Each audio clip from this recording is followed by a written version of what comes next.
are you doing? My name is Esnevil and Holy Forest God the Void, and I am very late. That seems to be a running thing these days. I apologize for it. I am perhaps getting a little bit lethargic as the cool weather finally comes in. It's so pleasant. Anyway, how are you all doing? I hope you're doing well. I hope you're enjoying spooky season as it is finally coming to a head. A very decapitated head, probably. Are you all going out for Halloween or anything this year? Dressing up or just going out for candy, I guess? Or maybe a spooky movie? Anyway, welcome back to Agatha Christie's The ABC Murders video game version. As you can see, we are 36% of the way done. So I think probably we will finish whatever is going on in this stream, which was supposed to happen last week, but I slept through stream last week, so again, apologies. But hey, I'm actually here today. Tonight, whatever it is for you. I'm actually here this void time. So, let's figure out who ABC actually is. Okay. As always, please let me know how audio and everything is. I'm pretty sure we're good. Inspect the mansion's surroundings. Oh, right. I thought...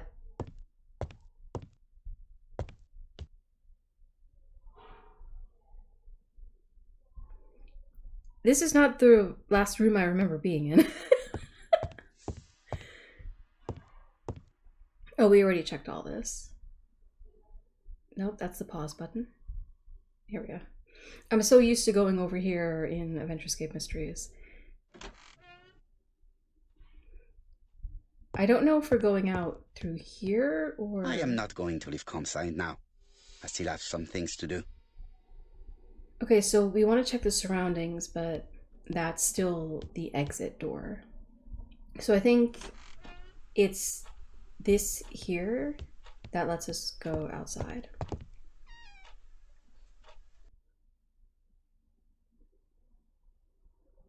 Where is the horrible smell of carrion coming from?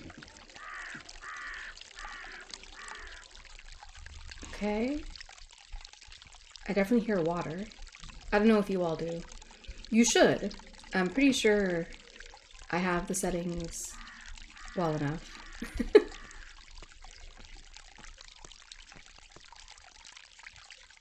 Let's just go here and see. Oh, you're green again. Something makes me feel uncomfortable. Okay. Inspect the mansion's surroundings. Wait, what had it go green?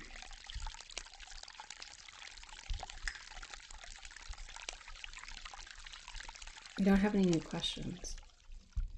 Oh, we can observe this, okay. Oh. Ew! Oh, gross. Tut-tut. The gardener does not follow the alignment. I don't know if it's the There, gardener's that's fault. better. It is symmetrical. Oh, Snowflake, you believe that symmetry is the source of all beauty. Oh my gosh, dude. Brown pellets.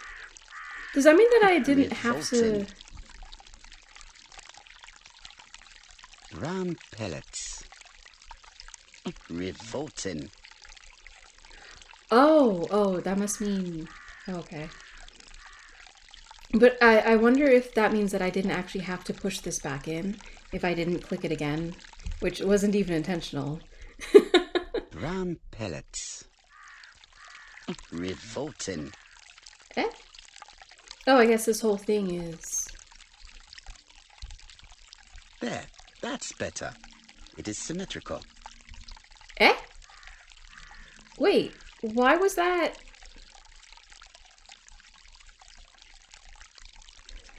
Okay.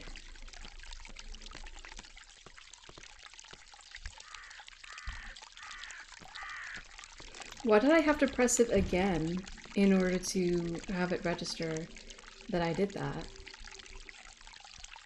There doesn't seem to actually be anything down there. So I guess we'll just go this way. Whoa.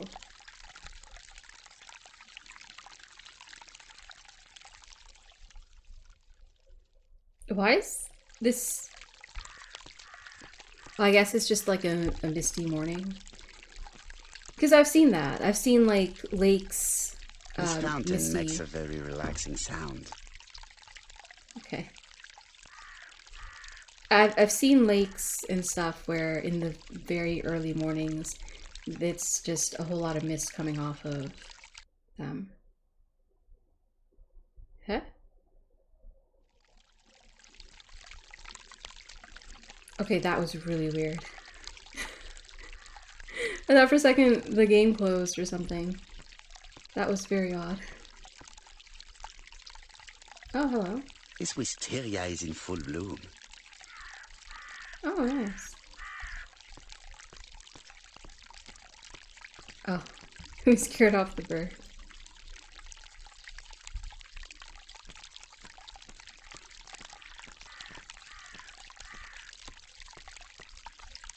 This wisteria is in full bloom. Oh, okay.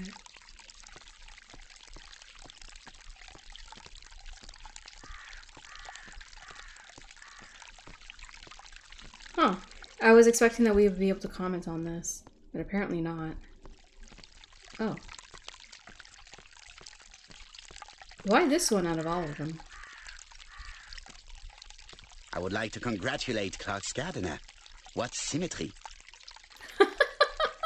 Weren't you just complaining about the gardener's lack of symmetry over here? Oh, this guy.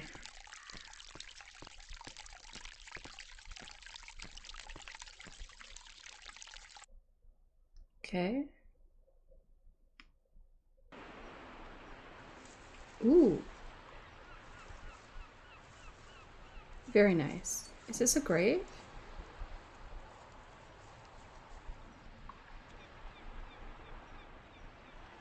Okay, that's to go back.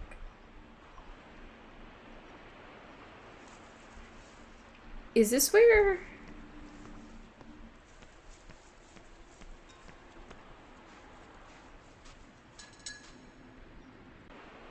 This does look like the scene of the crime. We can investigate this now.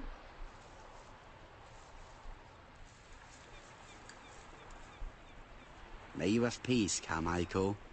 Charlotte. Oh.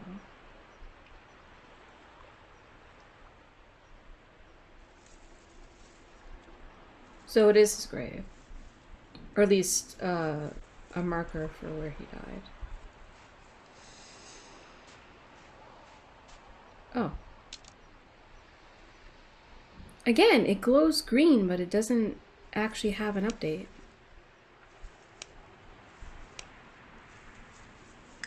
Very odd.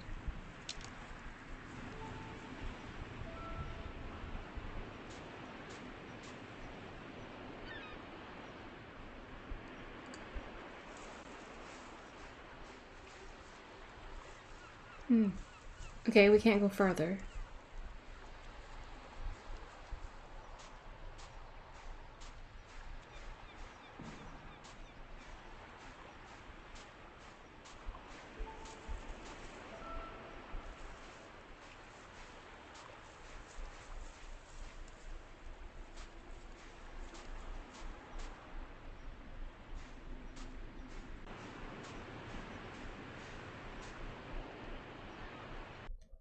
Interesting.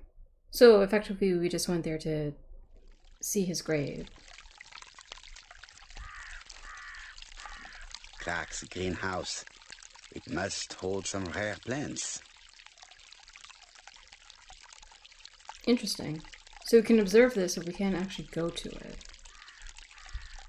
Oh, so we can. I was wondering, because that looked like something really important. It was probably the gardener who lit this fire. You sure about that? Look here. I wonder if someone wanted to get rid of these papers. This subject will probably be useful to me. Indeed. Let us now try Burnt and get our documents. brain cells to work. Oh, okay. Are we going to put them together? Ah, okay. Questions instead. Why did Thora leave personal belongings behind a campsite? Thora left... Oh. She left his gifts. Carmichael wrote to Franklin to tell him that he found Thora charming. She's an expert in art history. She left a letter behind. She stayed behind to settle Sir Carmichael's affairs. A dagger is missing from his display case, but this is the dagger here.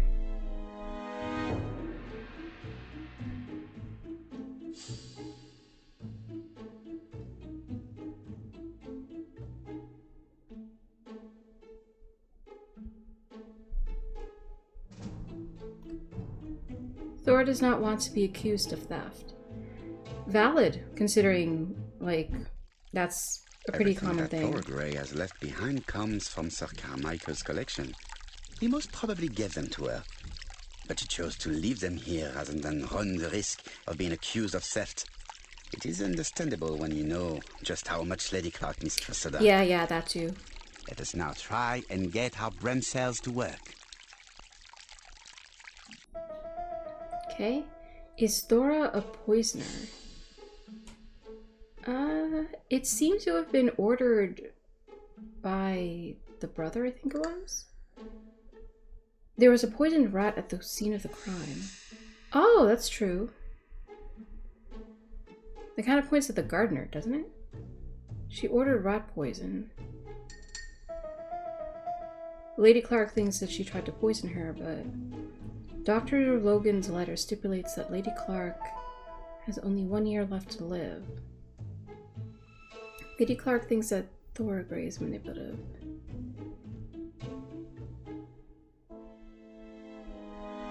Where is the... Was it in here? That she... That it shows that she was just filling an order when she got the poison?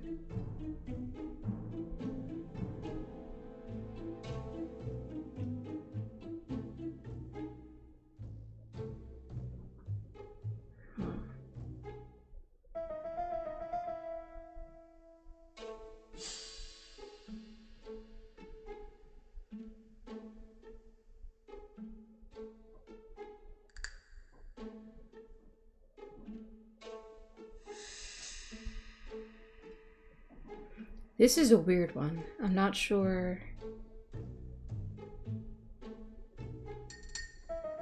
I mean, I guess if you believe that she did it, then these would be the answers.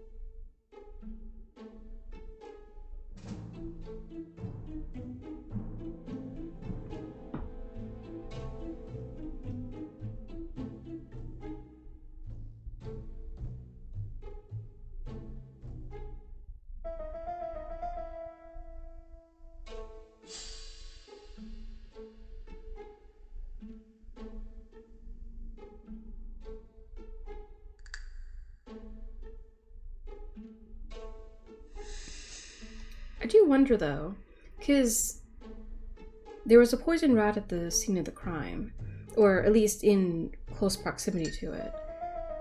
Does that mean that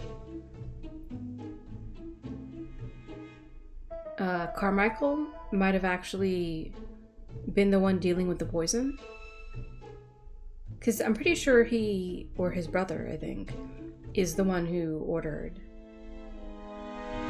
Thora to actually buy it.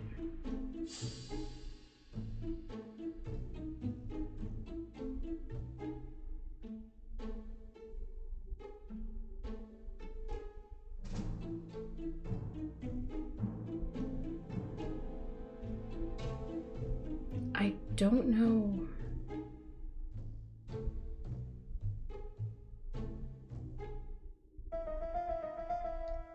Oh. Dora Gray never considered poisoning Lady Clark. Thora Gray had no reason to kill someone who only had a few months left to live. The poison she ordered was for rats. The gardener must have made good use of it, considering the stinking remains on the path, not far from the property. I've finished here. I must put the skeleton key back and inform Hastings that I'm returning to London. We're going back to London already?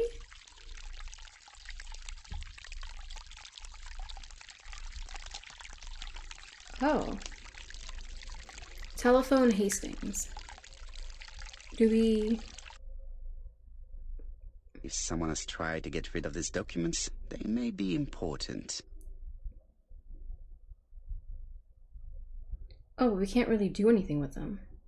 Burned sheets of paper found in the garden of the Clark's mansion. I'm certain that it is the work of the killer. Their content is essential for the investigation. So then let's try and put it back together? I guess we have to... Sorry. We have to wait until we're back in his office before we can do that.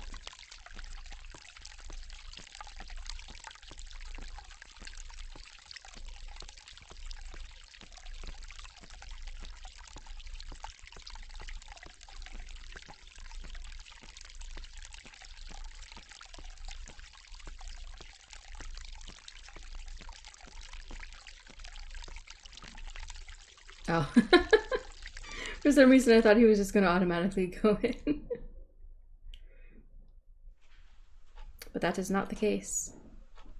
I don't think there's anything else we need to view in here.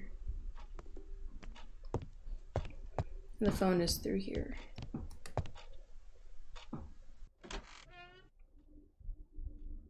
Phone Hastings. I must put the skeleton key back and inform Hastings that I'm returning to London.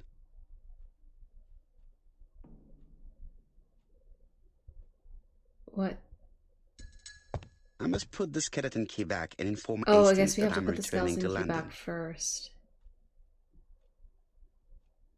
Where did we get the skeleton key? I've finished with this subject.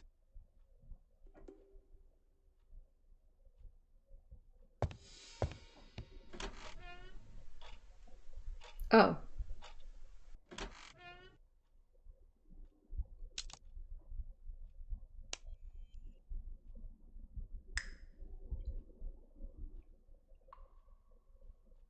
No, that opened there.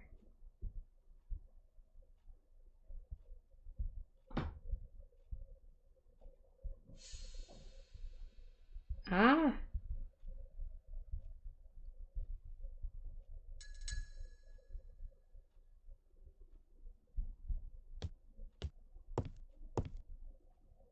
Was it upstairs in her room? Best to leave her to sleep now. Okay. Perhaps it's here then. Oops. Ah!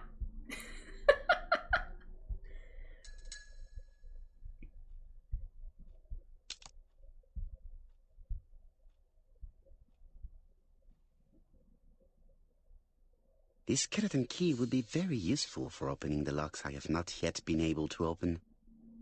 Found in the Clark's hall. According to the nurse, it opens all the doors in the mansion. It was found in the hall.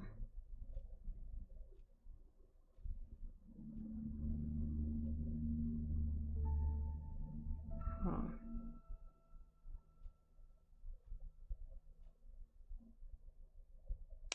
This skeleton key would be very useful for opening. Okay, how do I return it?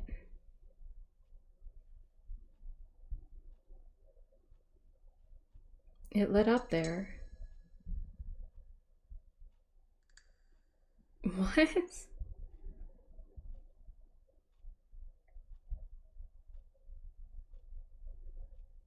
Oh boy. Was it like on the floor that we found it?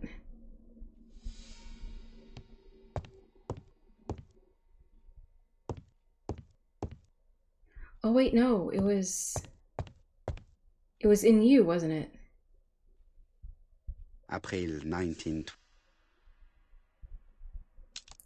I think. Okay. Perfect. Nothing else is keeping me here.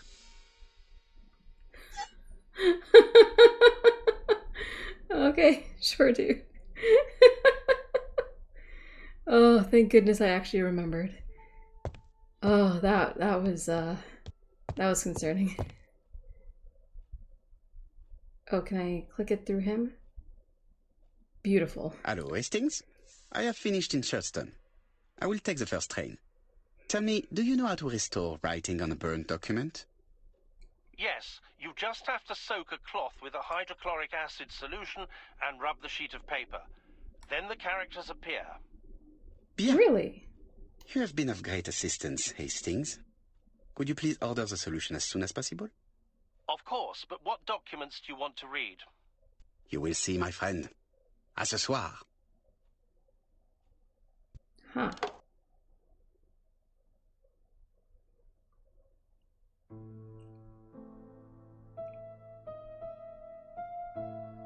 Donald Fraser is here. He insisted on waiting to see you. Interesting. Ooh, finish. Oh, okay. Finish the second visit to over there. Hungarian mustache. Okay. Talk to Donald Fraser.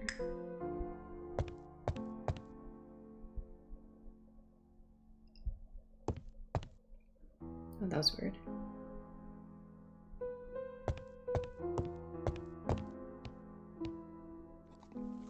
Mon ami, it is a pleasure to be working with you again. I have missed you this past few years. Oh, that's cute. Let's observe him first. This man is tired.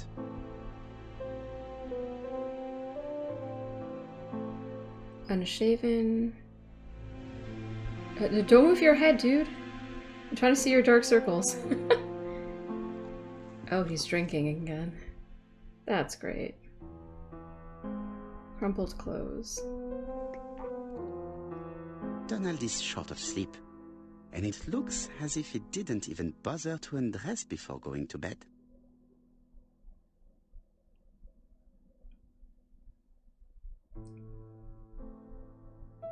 Mr. Parrow, I don't know why I'm here. What? Become impatient with his indecision. Reassure him about the fact that he will be listened to. Accuse him of being guilty.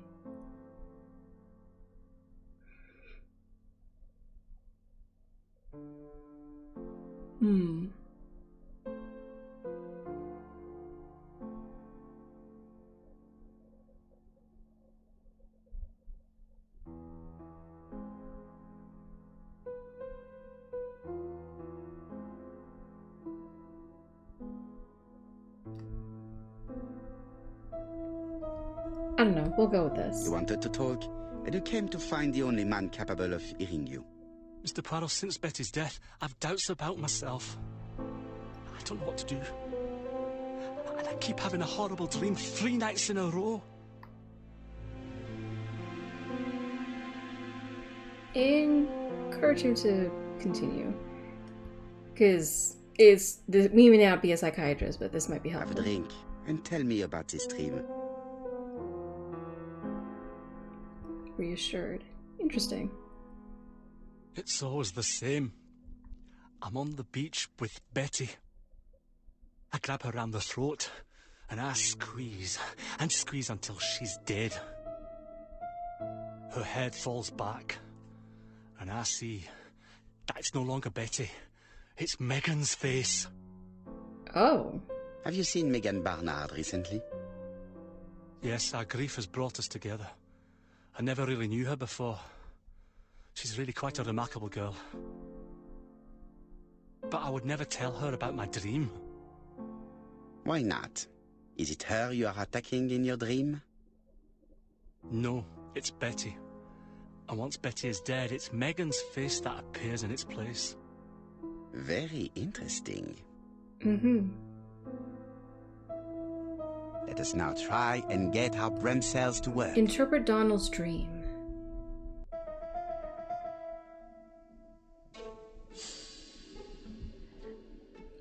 I mean, he talks about strangling her, but it doesn't sound like he is strangling her with the belt, as we know she was.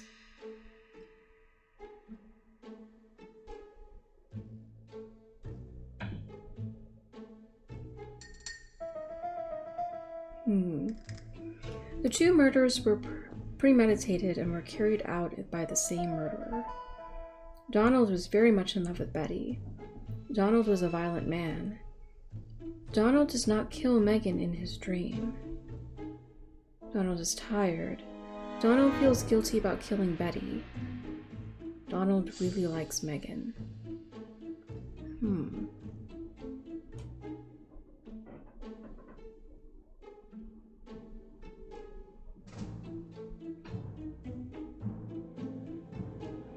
This is kind of interesting.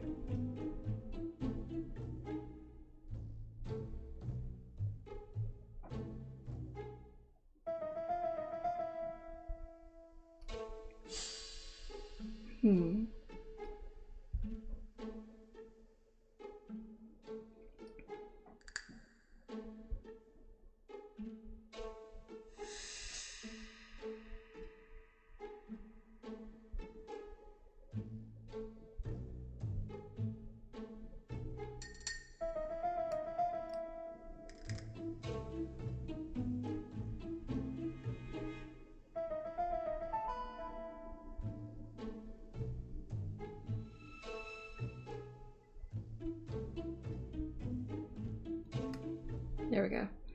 Donald is starting to have feelings for Megan, and he feels guilty about abandoning Betty. Yeah, I was wondering about that. Mr. Fraser, I think that the real meaning of this dream is that you are in love with Megan Barnard. Please go on. Do. This dream certainly betrays your guilt. Oh. But what do you feel guilty about? Having killed your fiancé? Possible. Or forgetting her very quickly for her sister? Certainly. And this forgetting is perceived as a second death. So you don't really think I was the one who killed Betty? I do not exclude this theory. I am simply saying that I do not need to know that fact to explain your dream and your guilt. Thank you for being frank, Mr. Poirot. You've helped me a great deal. I'm going back to Bexhill. I'll not take any more of your time up. It is late, Mr. Fraser, and you are tired.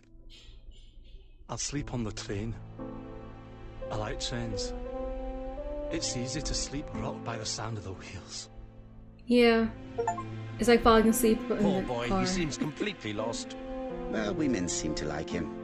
I think Megan will take care of him. Oh, I remember. Did you order the product I needed? Yes, we'll be receiving it tomorrow. Bien, it is late, and I asked Miss Gray to come tomorrow morning. I have a few questions I wish to ask her. Okay.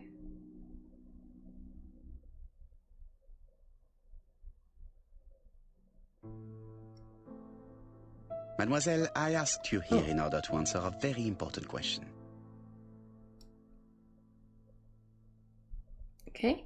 Remind her that she did not see anybody on the day of the murder. What? Accuse her of being the killer's accomplice.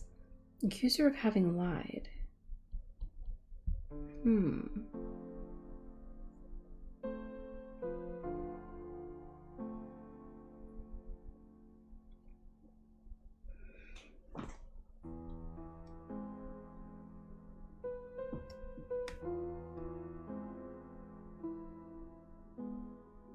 I feel like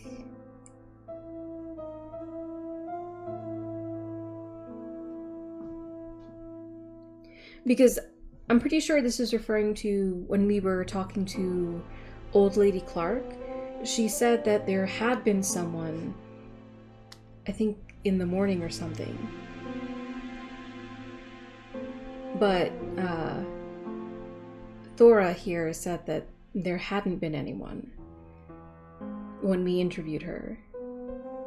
So let's go with this. Accuse You her of lied lying. to us, and I demand to know why. But what are you talking about?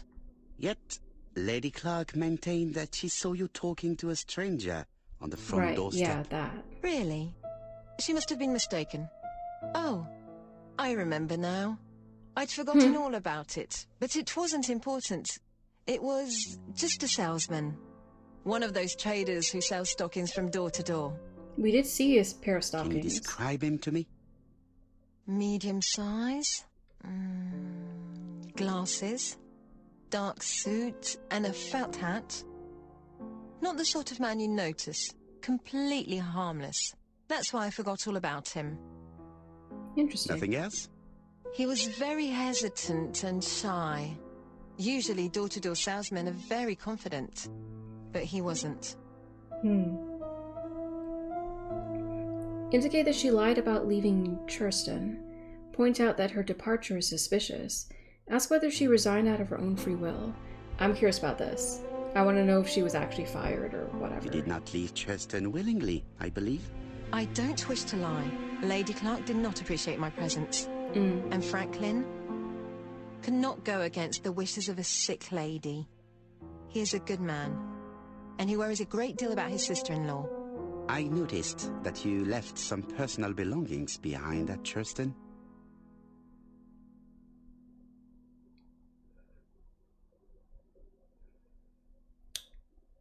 We brought up the objects, so let's stick with the objects. And let's not put words in her mouth. Let's just ask if she is going to collect them back. Are you planning on going back to collect them? No. I prefer not to carry the weight of the past. Yeah. Fair. I must ask you one last question. Please reply frankly with either yes or no. If Lady Clark had died, would you have agreed to marry Sir Carmichael if he'd asked you? How dare you ask such a question? Sir Carmichael treated me just like his daughter. And all that I ever felt him was affection and gratitude, nothing else. Thank you, mademoiselle. I will not keep you any longer.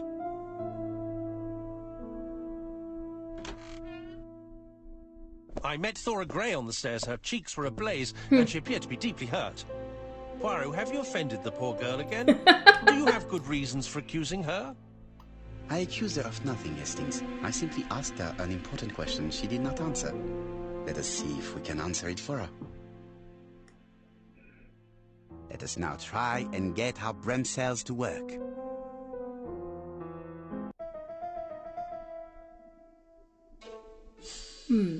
Would Thor have married Sir Carmichael if he had lived? Okay. Declaration by Franklin. Yes, Franklin. Sorry. Thora Grey stayed behind to settle Sir Carmichael's affairs. Sir Carmichael Clark was close to Thora Grey. Sir Carmichael had offered Thora a brooch. Thora likes Franklin. Thora is evasive about her relationship with Sir Carmichael. Thora is a seductress. This is a declaration by Thora herself? What? Sir Carmichael found Thora charming. But that's not about whether or not she would have actually... I feel like this is important. She likes Franklin, not Sir Carmichael.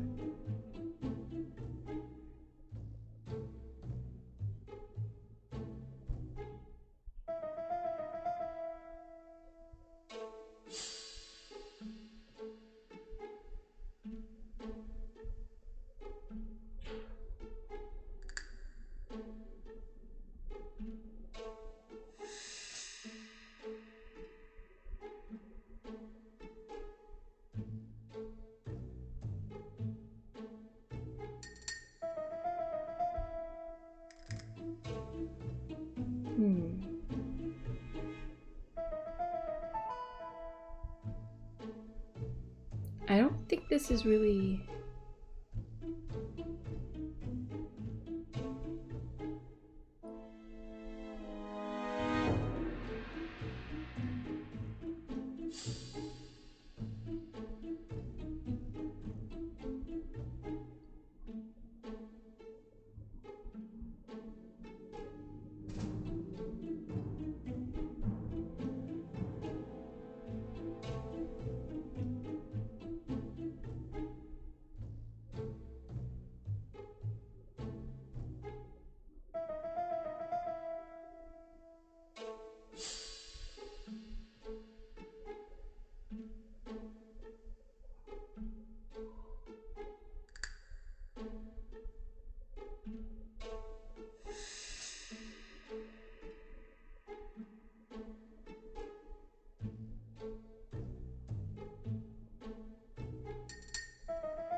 I feel like this is the most important one against the idea of them getting married if he had lived. But I'm really not sure.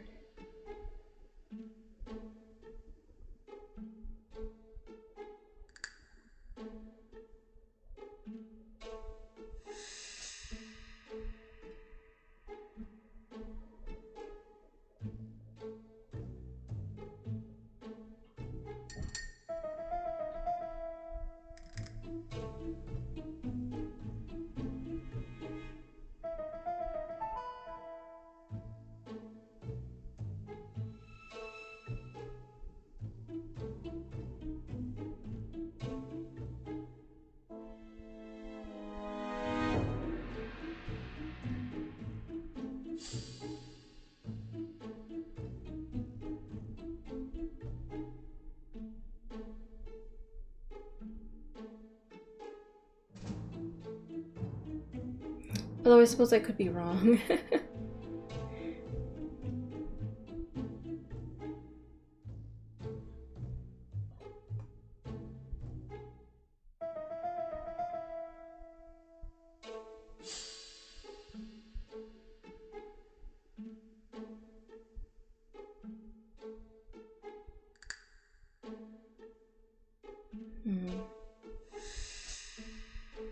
Okay, apparently that's not as important as I thought it was.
I was just saying, maybe it is all the things that are just start off with, it's all about him.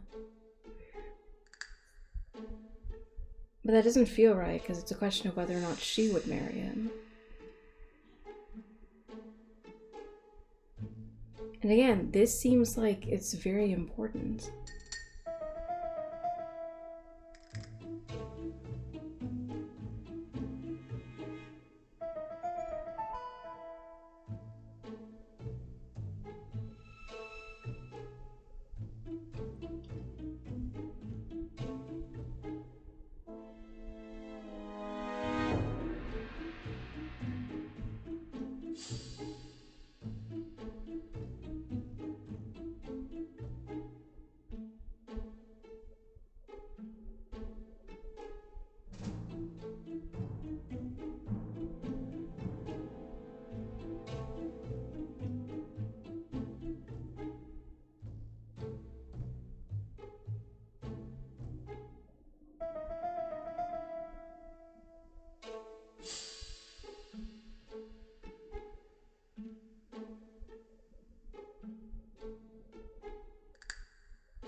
Oh.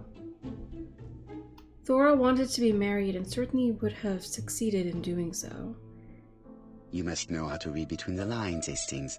When Sir Carmichael refers to paternal affection, he's lying to himself. Read this engraving on the brooch. A dark dragon for an angel with glossy hair. These are the words of a lover, not a father. Lady Clark was not wrong. What if Sir Carmichael had fallen in love with his secretary? That doesn't mean that she forced him to do so. True, there are extenuating circumstances. She is a penniless orphan. But she's calculating. Just look how she avoided it when asked if she would have married Clark.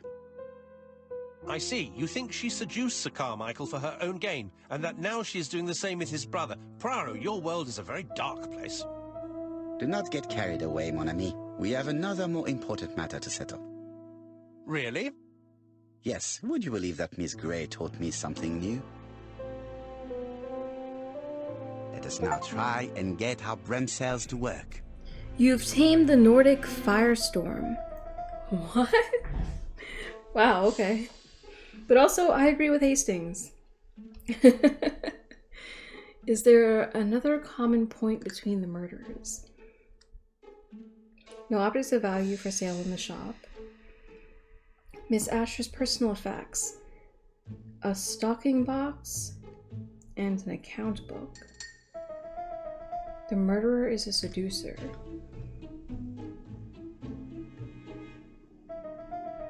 Bexhill is a very popular seaside resort. Thora Gray saw a door-to-door salesman coming towards the house on the day of the murder. Thora is unable to precisely describe the door-to-door salesman she met at Compside. Betty's Moffat? Is that supposed to be Mother? Is there really that type of... I thought it was something to do with Mothman for a second, I'm not gonna lie. I was gonna say, wow, cryptids. How fitting for October. But no, I think that's just a typo of Mother. Betty's mother is upset that her daughter never got to wear her gift, a box of stockings. There were many people in Churston on the day of the murder. What? Okay. But I mean, stockings.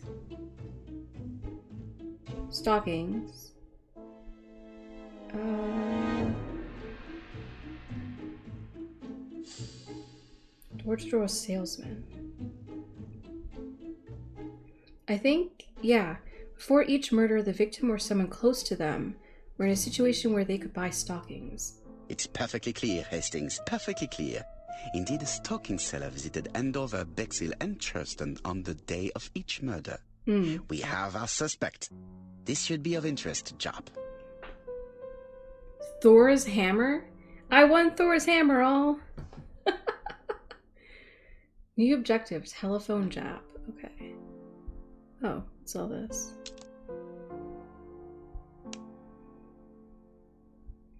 Dreamt that he killed Betty. Yeah? Yeah, I did.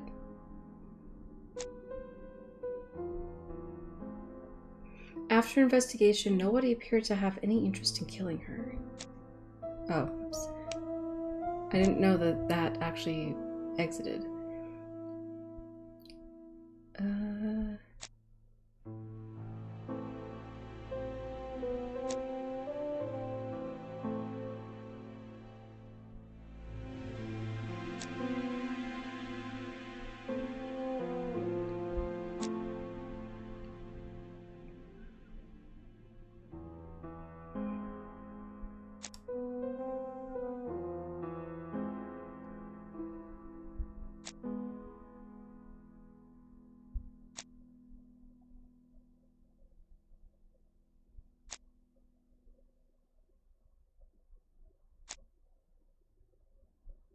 Okay. Right, this is just telephone job. Again, what? Chief Inspector, we are looking for a stocking salesman. I see you have a suspect. Yes. Contact all the stocking wholesalers who may employ him. Your suspect is a salesman? No, he does not take orders. He sells door to door. Right. The hunt is on. Okay. Again, what about the ripped up paper? Doncaster. So many legs. Are you leaving, Mr. Cust? Cust. Yes, I'm going to Cheltenham. You shouldn't travel today. You don't look very well. I have to. I have engagements. I must respect them. Okay.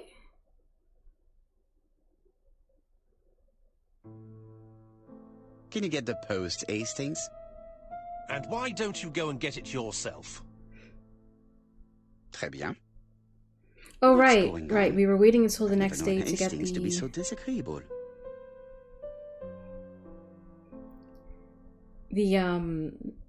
agent for the paper, so that we can actually read it.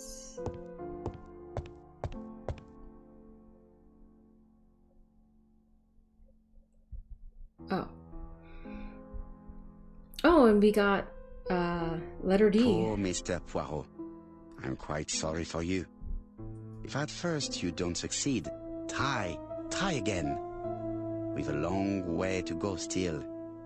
Typery? No, that comes later. Letter T. The next little incident will take place in Doncaster on September 11th. So long. ABC. I should compare this letter with the one on my desk which I received earlier to see if it does indeed come from the same person. Okay. Compare the two letters. But also... It is not the right time to leave. Huh.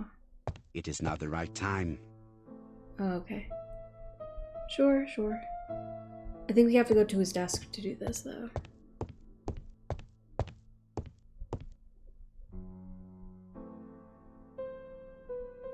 Oh, I think these are new. Royal Mathematical and Statistical Society's Bulletin, September the 9th, 1935. The Alphabet Murder, a methodical madman.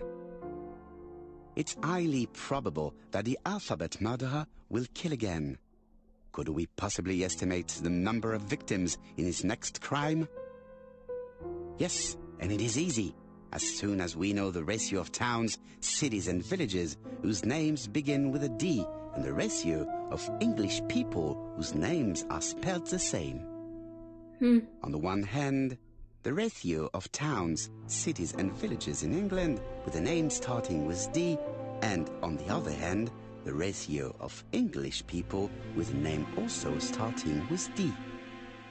After this initial calculation, it is easy to deduce the likelihood of actually being murdered if you belong to the target population. Go to the last page to find our results and details on the calculations. Oh, wow. Daily Blag, August 31, 1935. Moustache at half-mast. Poirot's repeated failure in ABC case. Sometimes small things trouble great men. Hastings, faithful collaborator of the Belgian detective, knows something about it. 3 mornings in a row, he confided to us, the cook broke the egg yolks when preparing Poirot's breakfast. This apparently casual event has greatly disturbed my friend, to the point it breaks his concentration and slows his judgment. I also noticed his mustache, of which he is so proud, being duller than usual. Poirot, I assure you I haven't said any such thing to the journalists. They twist everything. You were being stoned by the press. Oh, what an achievement. Okay.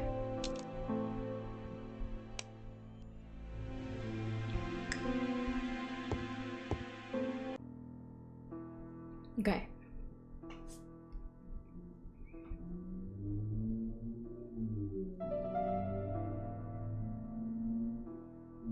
Let us examine this more closely. Okay, so the eyes. Certain characters in the two letters may have similar defects. Yes. Yes, this eye is weak. Yes, the eye characters in the two letters do indeed have the same defects. We can I have to probably find some other similar probably use the same W's. The W is not printed properly. Here we go. Of course, the W characters in the two letters do indeed have the same defects.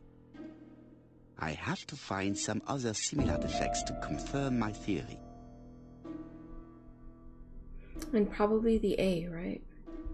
Yes, the A. That's right. The A characters in the two letters do indeed have the same defects.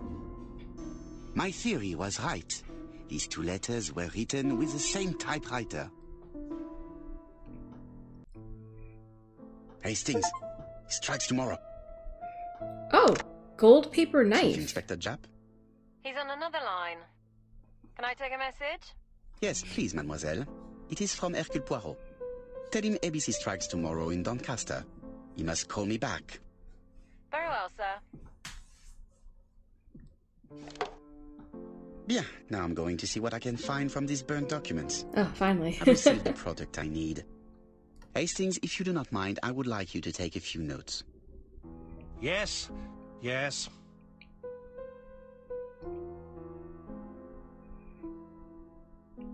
New objective: decipher the burned documents. I've finished with this subject. Oh, okay.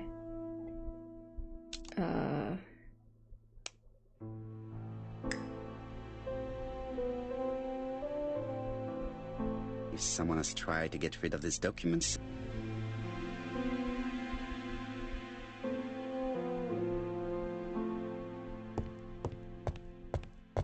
Oh, hello. I've finished with this subject. Okay.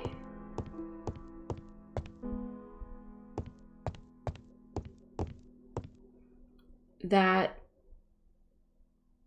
is horrifying. 'Cause, like, yeah, okay, there's lighting coming from here probably, but I feel like this light would make it so that this does not show here.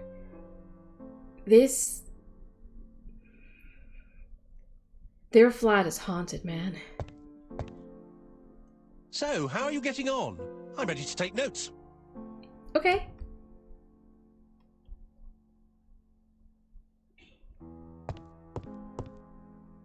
Now, down to work. Oh. All this needs putting in order a little.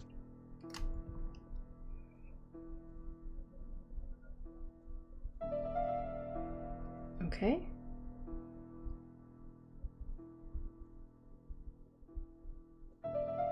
What?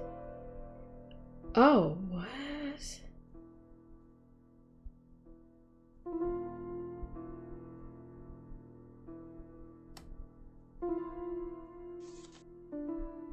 Oh.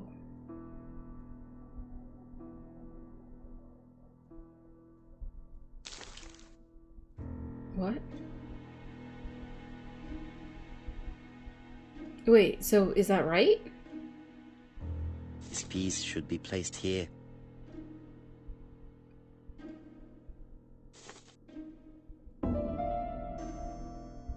I can't move them once I place them down.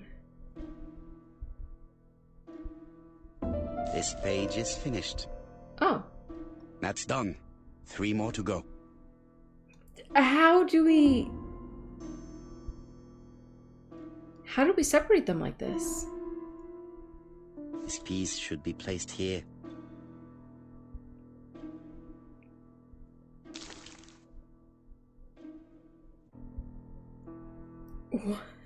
Why did it vanish?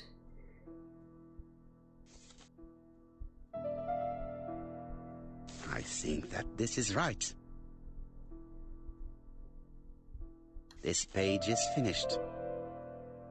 And that's 2 done. It's so glitchy. It's easier than I thought. Oh man. Okay.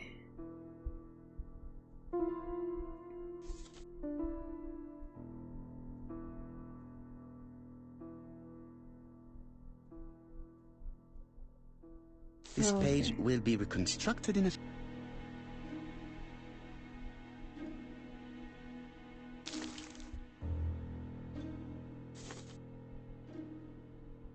This page is finished. Only 1 more. Keep going. Mm-hmm.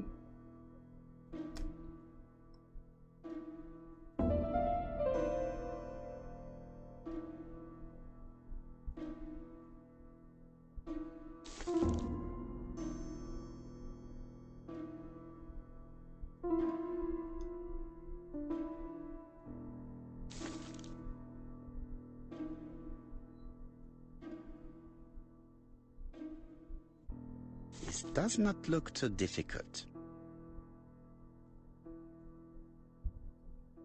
There we go. This page is finished. Okay. All the pages are reconstructed.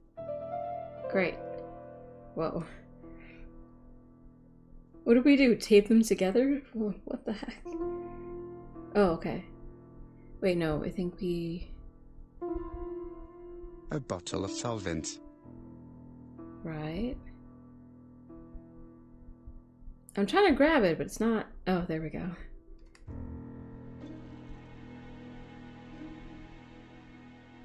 What? The cloth is now soaked with solvent. Dude, that was weird.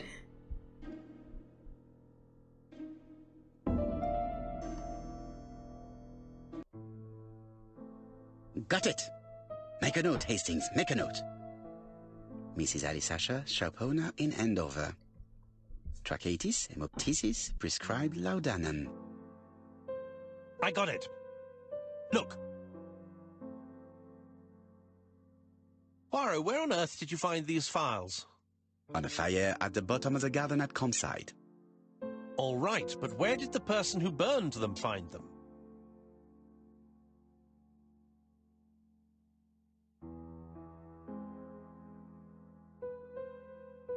That's an interesting question, Hastings.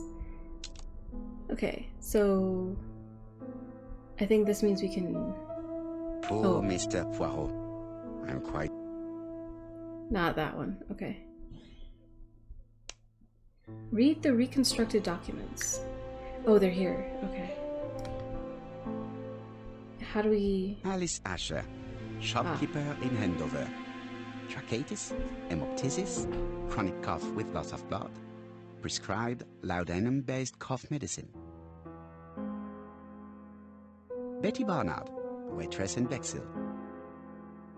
Chronic bronchitis causing dysphonia. Advised to stop smoking. Alexander Bonaparte Cust.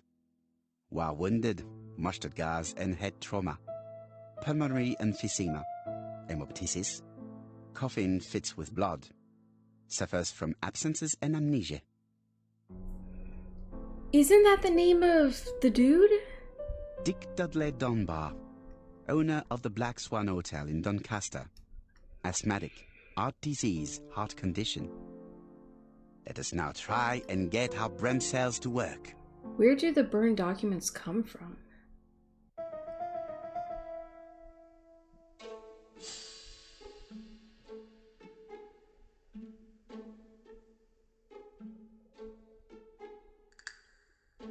Oh, that seems important. Miss Asher's name is visible on the burned documents. Dora Gray saw a door-to-door doorsman, salesman, coming towards the house the day of the murder. There were many people in Tristan the day of the murder.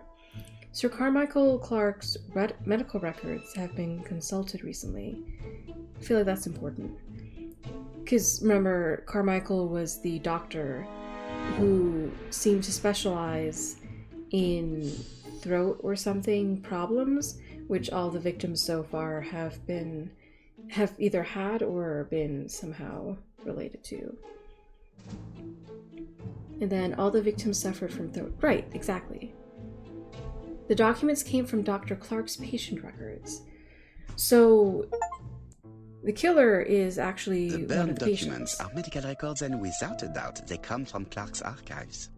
First of all, because all the patients have throat conditions. And secondly, their name starts with either A, B, C, or D, and it is precisely the files that match these letters that have been tampered with. But why burn these files? How come the names of the 2 victims appear on them? And who are the 2 other patients? These are very good questions. Oh, phone. Where was his phone?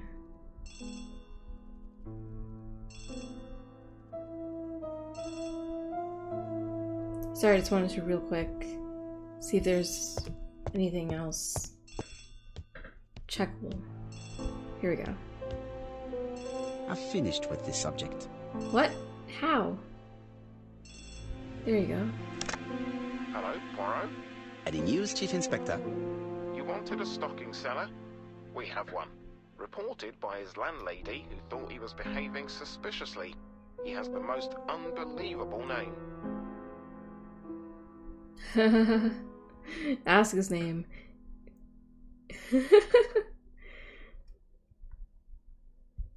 Alexander Bonaparte Cust. Yes, Alexander Bonaparte Cust? How did you guess? Poirot, you have magical powers. It's a serious lead. I called Doncaster. A person matching Cust's description has been seen at the station. He got off the train from London, but after that, nobody knows where he went. Indicate the Black Swan Hotel in Doncaster. Say to search all of Doncaster. Indicate the Ginger Cat. That's not in Doncaster though. Say to search London.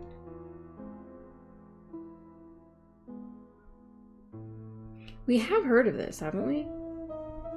Look for him at the Black Swan Hotel. What? How do you know he's there? Trust me, Chief Inspector. You appear to be very sure of yourself. Very well. I'll call the Black Swan straight away. The owner is going to get a shock when he learns that there's a murderer under his roof. Encourage Jap, call instead of Jap. Let's encourage him, because it's better for the police, like the actual police, I think, to call it in to the store owner or whatever. Do your best, Jap. You can count on me. Hastings, everything is at stake. With a little luck, our main suspect will soon be under lock and key. So has Cust been arrested? Yes, the Doncaster police are sending him by train. That is good news. Oh. But why so gloomy, Chief Inspector? Well, when I told the hotel owner that he was sheltering a murderer, he collapsed. He's dead? No, fortunately, but it has taken its toll on him. It has to be said that with his name starting with the letter D, he had every reason to fear Cust. I bet he was going to be the next victim. So he was Dick? Reassure Jap, admit to knowing Donbar's medical records. Yeah. Chief Inspector, I believe that I share responsibility for this incident. What do you mean? I saw Mr. Donbar's medical records. His heart was weak. I should have warned you. It's very honest of you to tell me that, Poirot. I appreciate your gesture. Please You're keep welcome. me informed of his progress. You can count on me. I'll do what's needed. I will visit him at his bedside when the killer is caught. That's typical of you, Poirot. We should focus on the next part of the investigation in order to avoid other incidents. While we're waiting to question Cust, we could search his room in London. Where does he live? The Marbury Guest House? I'll see you there. Yes, but start without me. First of all, I have to sort out a few details for Cust's transfer. I understand. À bientôt. Hastings, we are making good progress. Please go and search the room of our #1 suspect. With pleasure. I did have a dentist appointment, but I'll cancel. A dentist. So that is why you are so nervous and bad-tempered. A visit to the dentist is never an enjoyable prospect. But an unavoidable one. Go to your appointment, Hastings. I will manage on my own.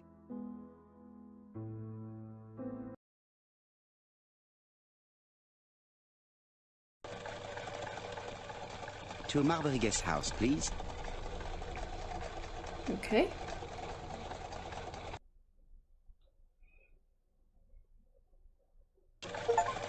Oh. Finished Whitehaven after second visit to Tristan. I got the handlebar mustache. Question Miss Marbury. Okay.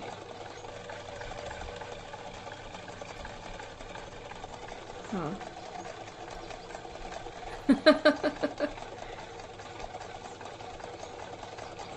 Interesting.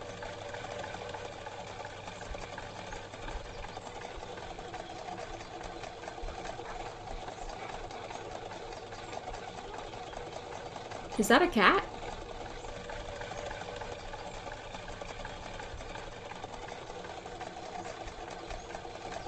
Ooh, you can look.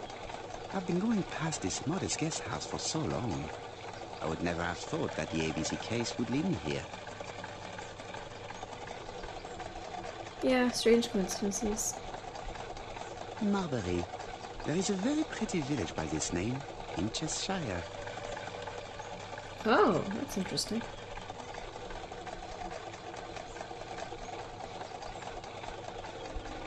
Okay.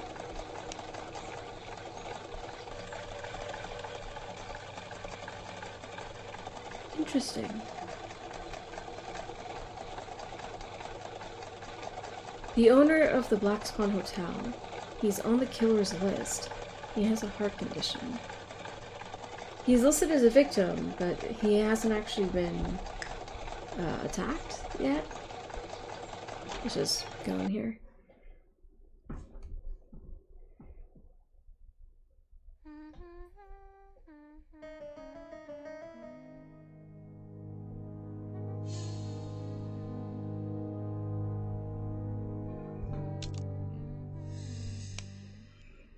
Question Miss Marbury. I'm assuming that's her.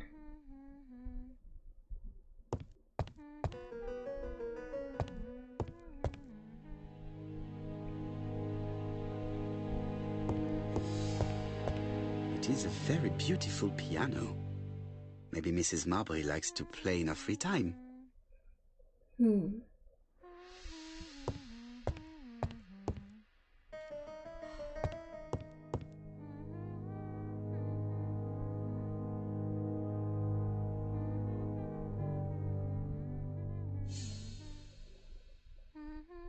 Oh, can we use something here?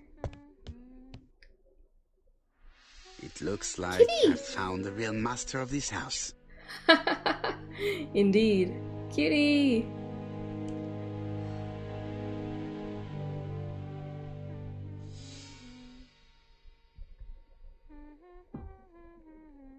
There is no need to worry about the household cat.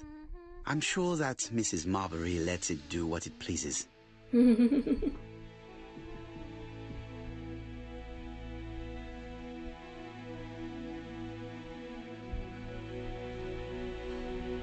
Okay, I guess we can't observe her. How do you Just do? You must be Mr. Hercule Poirot. Chief Inspector Tapp told me that you might be coming.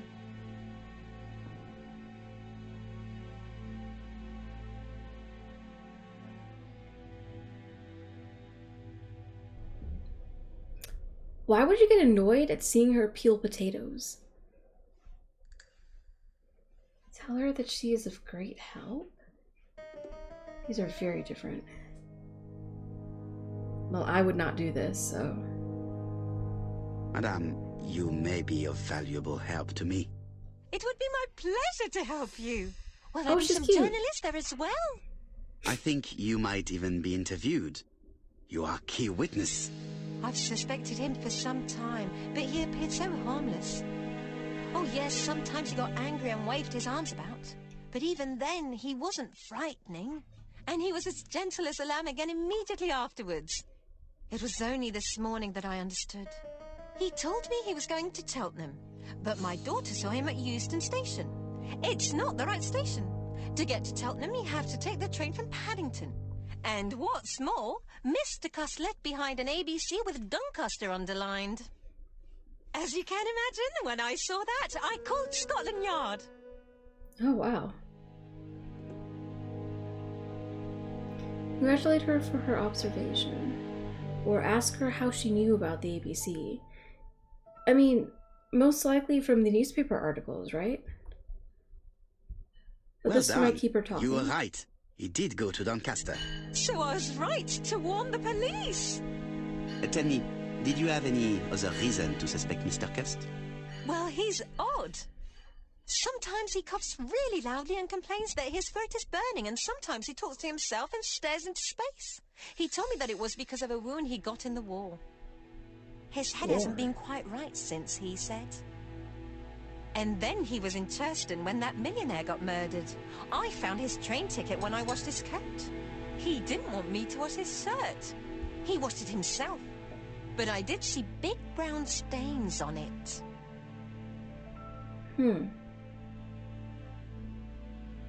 Ask her if it was blood. Ask her where the stains were. I feel like this would be more interesting and also keep her talking because she's not freaked out by the idea of having cleaned up blood. Where were the stains on the shirt? On the collar and on the buttonholes. Cut Right, used to that is- travel for his work. Is that correct? Oh, it wasn't for pleasure. He was always on well trains. But he had to sell his stockings around England. I have to respect my engagements, he used to say. Do you know where Cust was at the time of the murder in Andover and Bexhill? On June the 21st and July the 25th? No, I don't know. That was a while ago, you know. But surely you keep a register. It won't do you much good. Mr. Cuss rents his room for the year. If he goes away for a few days, I have no reason to make a note of it. Ah, I remember one thing. Bexhurst by the sea, right? Indeed, it is a large seaside resort. Well, as it happens, at the start of July, Mr. Cust asked me to repair his bathing dress. Suspicious, huh? Ask her to continue or point out that Bexhill is not the only seaside resort. Ask her to continue. Very interesting. Please continue. I also forgot to say that he started buying newspapers that talked about the case.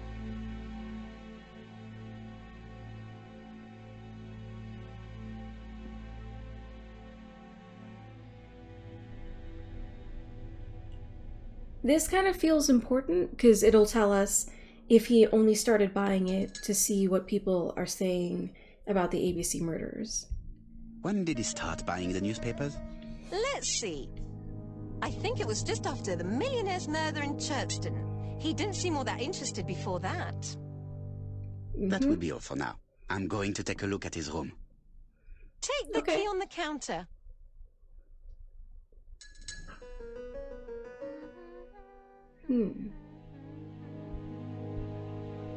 Okay, so we have information about her now.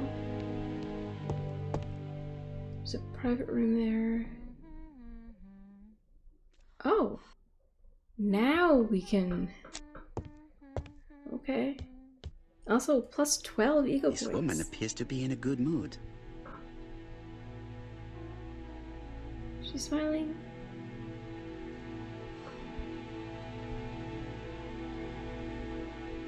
Relaxed posture. Smooth movements. Mrs. Marbury is in a good mood. She's working very precisely in producing incredibly thin peel.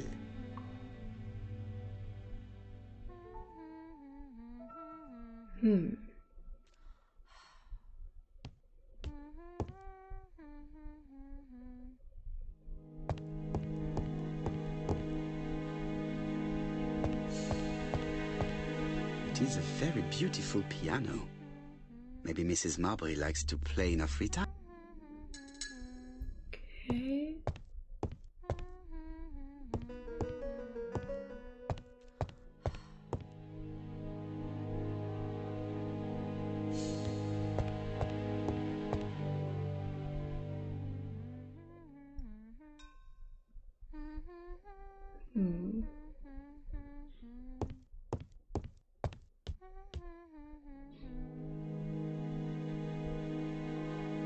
Oh, we can check here. Oh, okay, here we go. I don't think my register will help you. Mr. Cuss rents his room all year. If he goes away for a few days, I have no reason to make a note of it. Ah, that's true. Oh. Merbury boarding house? Guest register. The truth is becoming apparent, and I have something to say to Mrs. Marbury. You do? Wait, what?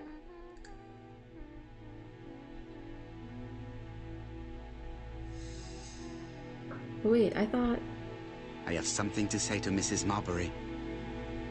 Okay, we got the key. Good.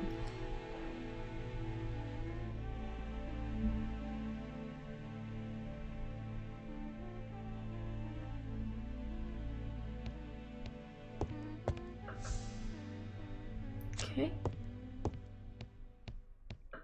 Mrs. Marbury, if I am to believe the register, you rented room 306 to a certain Mr. Fishman on the day of the Bexhill murder. Room 306 is Cust's room. Can you explain yourself? Yes, I remember. Just for one night as a favour. Mr. Cust was away, all my other rooms were taken, and poor Mr. Fishman had nowhere to go.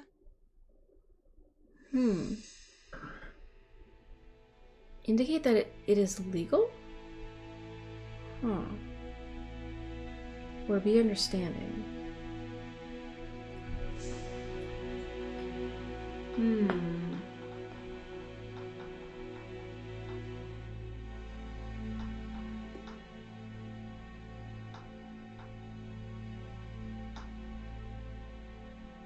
Weirdly tough decision.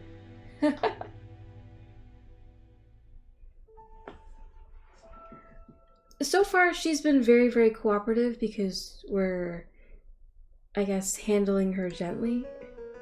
Let's keep that up. It doesn't matter, provided that you remembered to change the sheets. Oh, do you think so?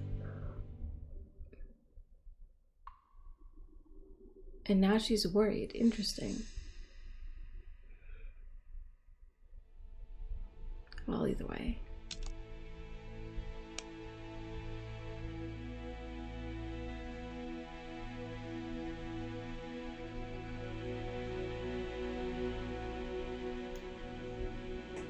Okay, so she's a witness, Miss Marbury. She's about 40 years old in London. She's Alexander Bonaparte Cust's landlady. She sublets her rooms to another guest when her usual residents are away. She saw Alexander Bonaparte Cust washing his bloodstained shirt. Right.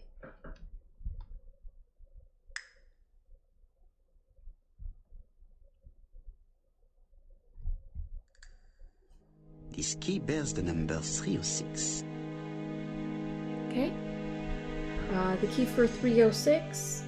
It's the room rented by Alexander Bonaparte Cust, our main suspect. Okay. So I guess we go upstairs.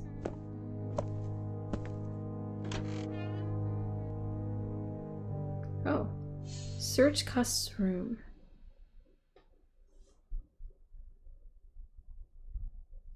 War of 1914-1918.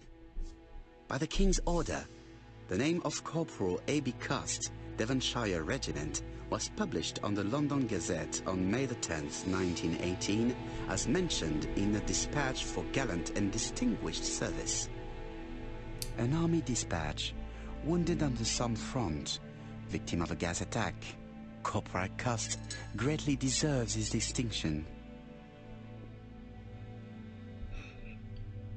That note thing just made me realize his name abbreviates to ABC. So if any of you were here for like the very first episode of this being streamed, I said that the ABC seemed to be standing for a British constable or something of that nature. But no, it was literally just his name's initials, apparently. How hopeful. This place is a real mess.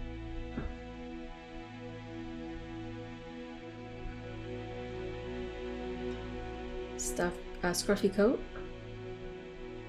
Slightly misaligned bed. Oh, him and his OCD.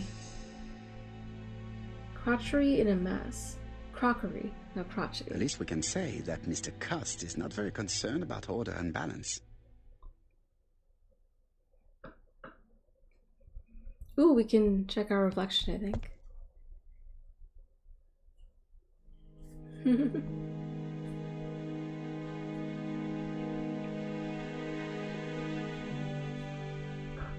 What's in here?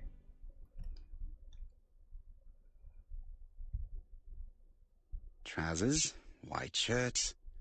Everything has been washed very well. The Bexhill daily paper, dated from the day of the Bexhill murder. Underwear? New question. Where was Cust at the time of the Bexhill murder? Good question. Most probably the bathing dress repaired by Mrs. Marbury's expert hands. Okay. Ooh, we got a clue available. All the main articles referring to the ABC case are here, from the Churston murder onwards. Nothing before that date. Okay.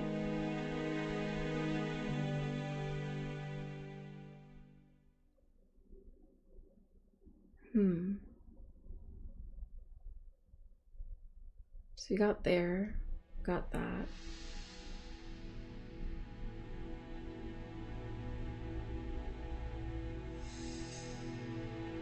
Ooh. Is this more, not iodine, but laudanum? Laudanum Cameron's chemists. Laudanum, a medicine for coughs.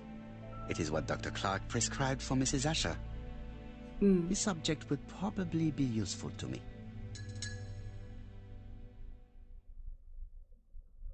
Okay. We got a bottle of laudanum. A sedative. Diethyl barbituric acid, Johnson Company. I know this medicine. It is a powerful sedative. This subject would probably be useful to me. So we just steal it, of course.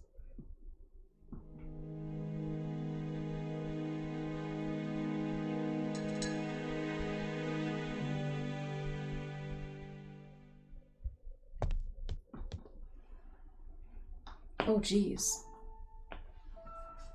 6 pieces, too. Did Cust drop it when he opened the window? Or was it Mrs. Marbury while she was cleaning? I have to get the ribbon. Oh. How am I going to do it? Redfield.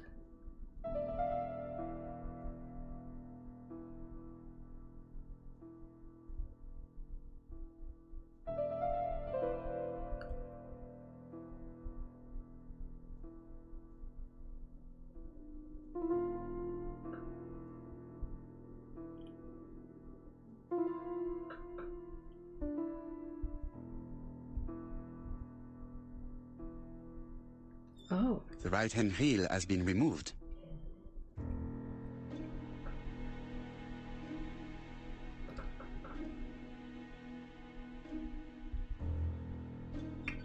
The left-hand heel has been removed.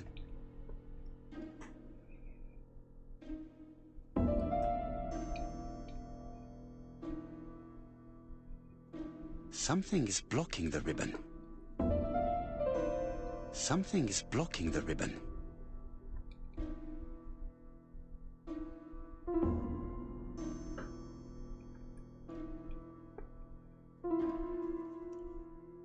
Ah. And here is the ribbon. Let us see if it was indeed used to write the letters sent by ABC. Right, right. I only need the ink ribbon for my inquiry. I will let Jack clean the keyboard if he wishes. Quadruple gear. Glory to the hand of man. Okay. All the letters announcing the murders were written on Cust's typewriter. Okay. Ooh, okay.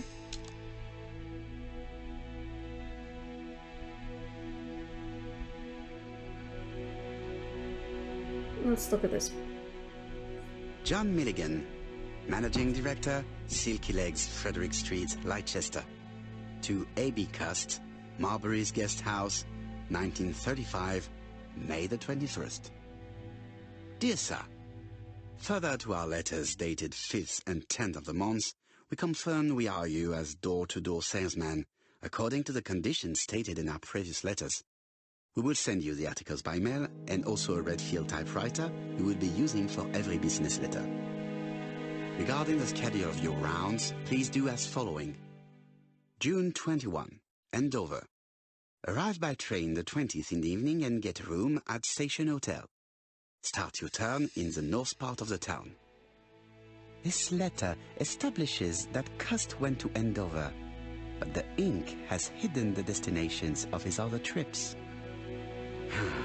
I know from Mrs. Marbury that he went to Churston.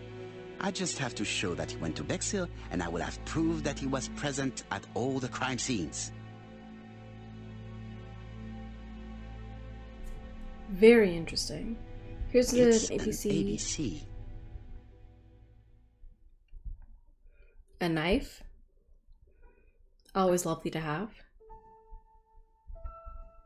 What? A long-bladed knife. A murderer's weapon. Why did I have to Subject rotate would it? probably be useful to me.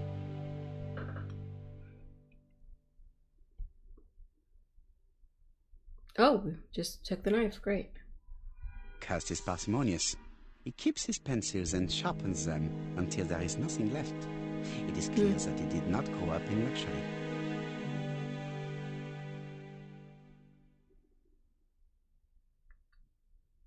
Okay.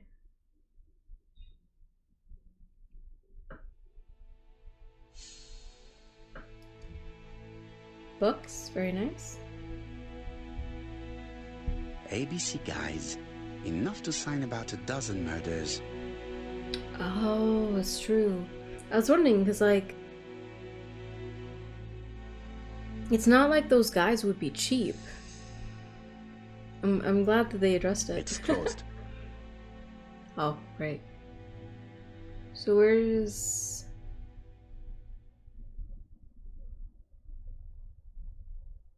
ABC guys. Huh.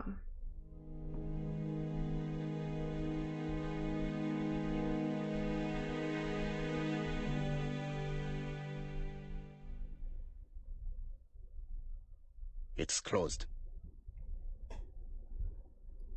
Where's the second one?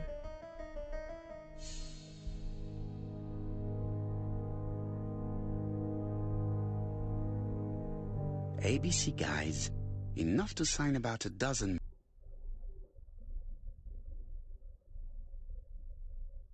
It's closed. You would think this would still be... Oh wait, I'm so stupid. Evil, use your brain. Do this. Knife it. This knife is very useful. Who knows? Maybe it never cut anything other than string. Stockings.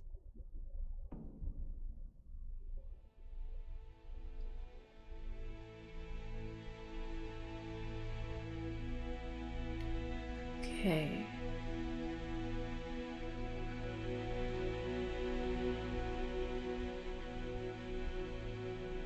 Everybody checked in here, right? Yeah. We check the boxes. Check that, that.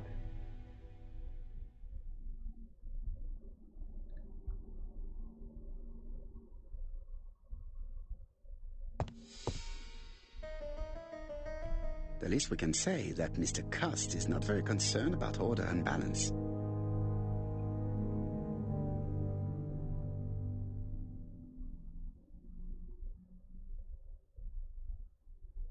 It is now the right time. Okay.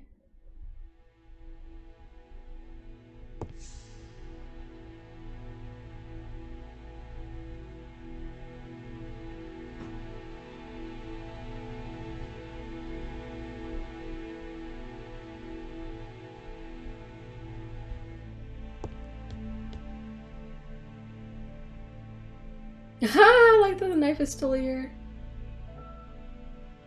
The least we can say is that Mr. Cust is not very Oh. concerned about order and balance.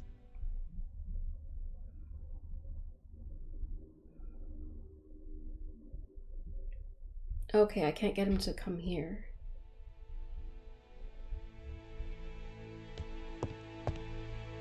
Oh, is this the... Oh, okay. This dark stain. It could be blood, but goodness knows how long it has been there. Let us now try and get our brain Oh, cells okay. to work.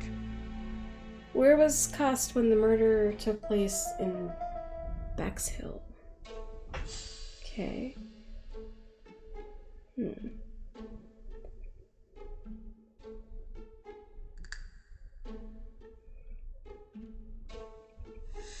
This is weird. Cust's room was rented to someone else on July 25th.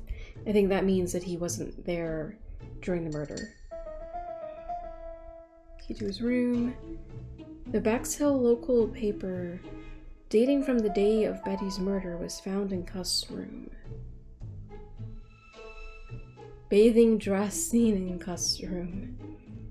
Miss Murbury repaired the bathing dress at the start of July.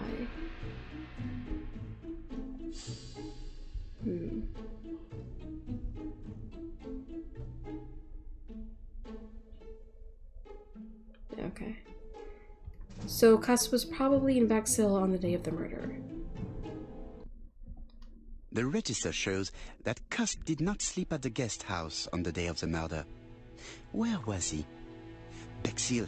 The Bexhill paper reveals it. Cust bought this newspaper in Bexhill on July the 25th. No use continuing the inspection of this room. I've seen all there is to see. Okay. Let's go talk to Jack.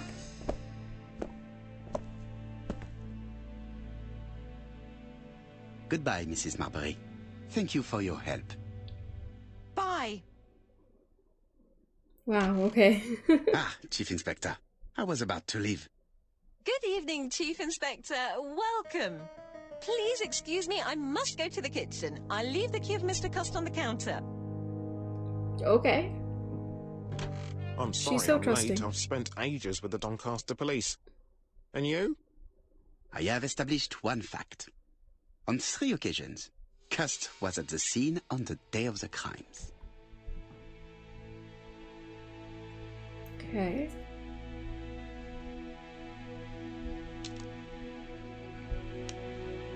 Talk to Jack.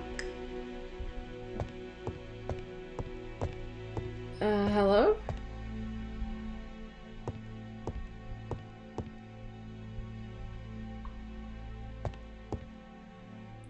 Hi, sir. Hello, sir. How are you, sir? Why can I not... Dude, I'm trying... Oh my gosh. There's something with this game where it doesn't always work properly when it comes to trying to access dialogue with people. It is a very beautiful piano. Maybe There we go. Jeez.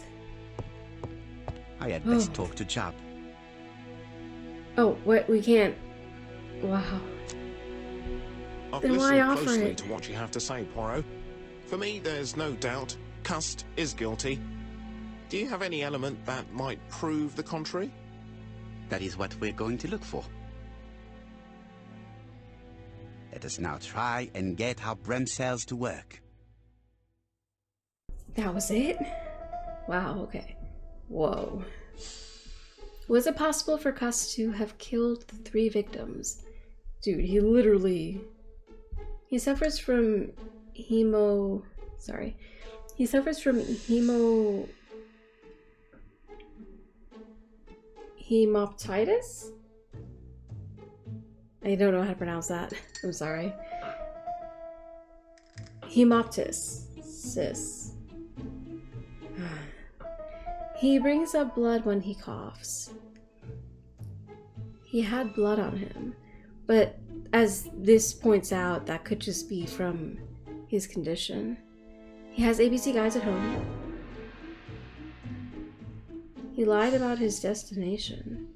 He has a knife like the one used to stab Sir Carmichael. Keeps newspapers to talk about the murders. That could just mean that he's a crazy fan. Cuss was in Bexel on the day of Betty's murder. Oh, okay. All the letters sent to Poirot come from his typewriter.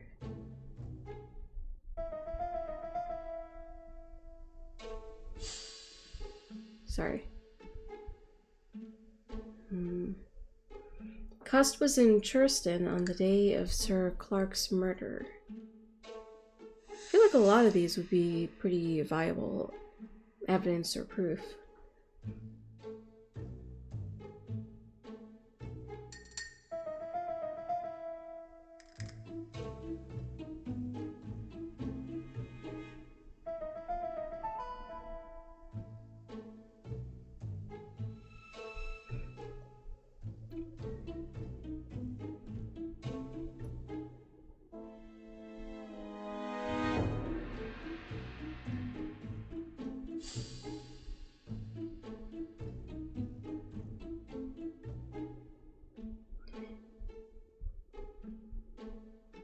Maybe it's about...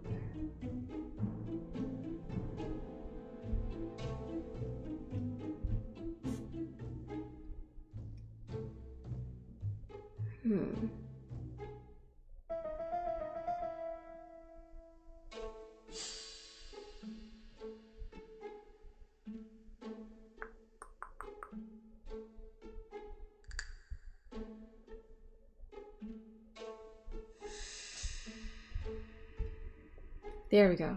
It was about where he was. Cuss was in all of the towns. Okay. Are there any common points between Cuss and the killer? Common points. The letters were sent from his typewriter. He has the ABC guides.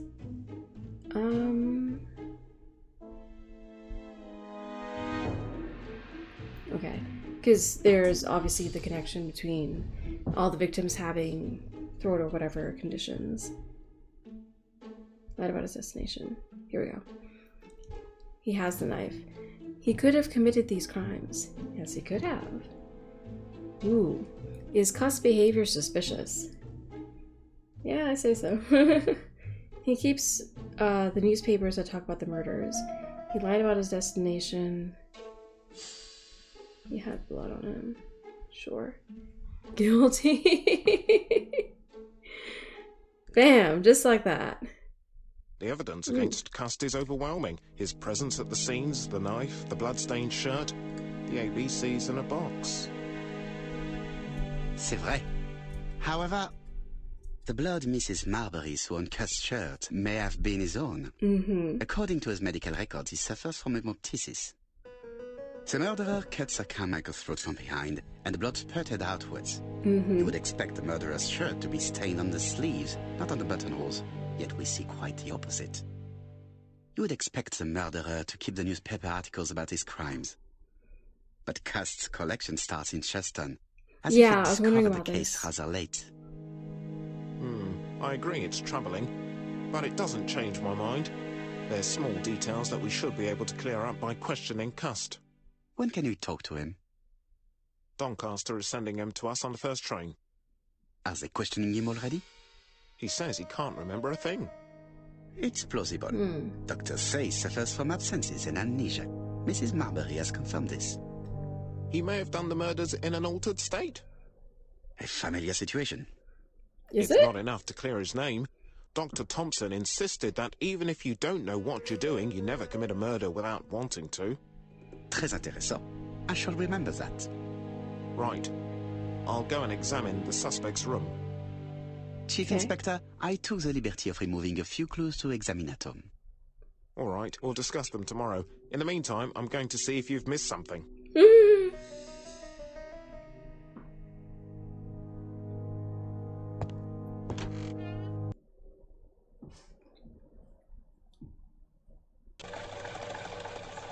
Alright, go to Scotland Yard. Where is... I think we use a taxi. To Scotland Yard, please. Yeah. This is interesting. I was wondering if the reason why...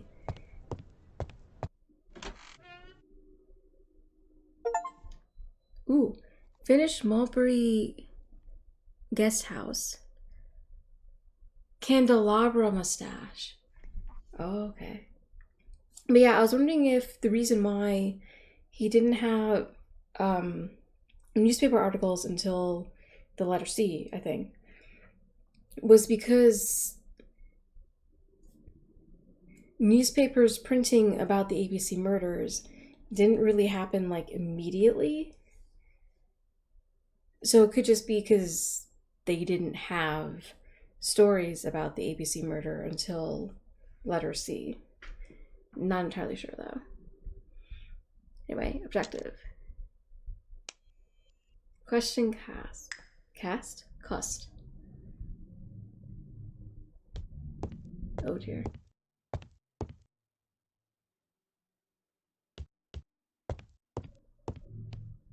I am not going to leave before having finished. Okay.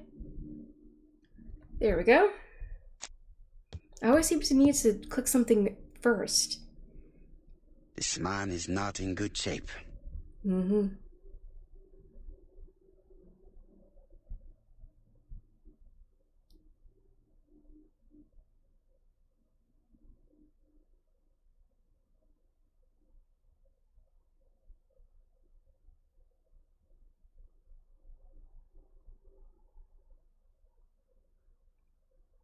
He is worried and very tired, and other police have been hard on him. Okay. Information added about... Ooh. Suspect. ABC, about 40 years old, in London. Interesting that we don't have an exact age for him either. He lives at Murbury Guest House, where he rents a room on a yearly basis. He is a door-to-door stocking seller. He was in each town where there was a murder. Okay. Oh dear. I am not going to leave before. Yeah, it really does. That's so weird. What do you want from me? Okay.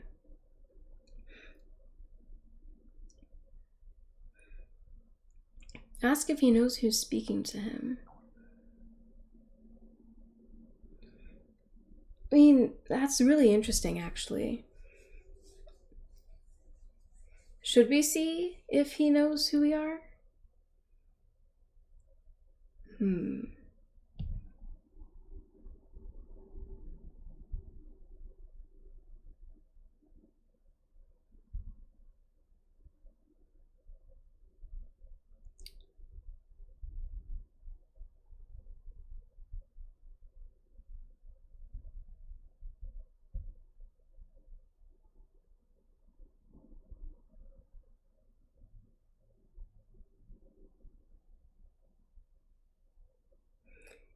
You know what? I am genuinely curious. Let's go with that one. Good day, ABC. Do you know who I am? Someone who's got it in for me. I am Hercule Poirot, and I want nothing other than the truth. Ah, you're the detective.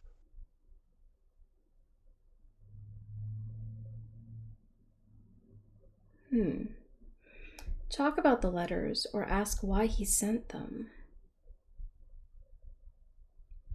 Well, I mean, we have sort of irrefutable proof.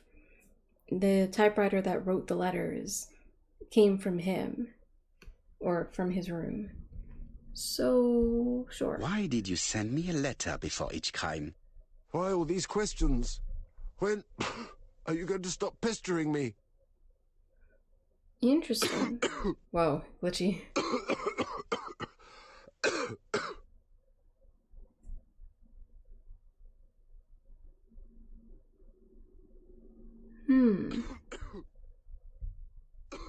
Observe? Poor man. If only I could help him. Poor man. If only I could help him. Huh. He is in no state to reply. Oh.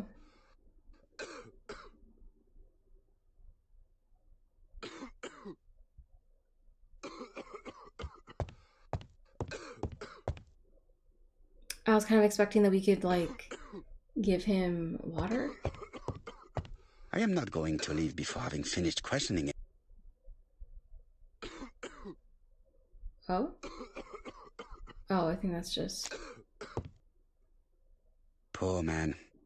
If only I could help him.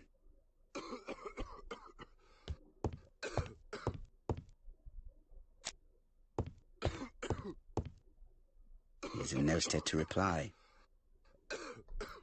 Then what do I do? I still need to question him. Oh, do I give him, which one is... Laudanum, a medicine for coughs. It is what Dr. Clark prescribed.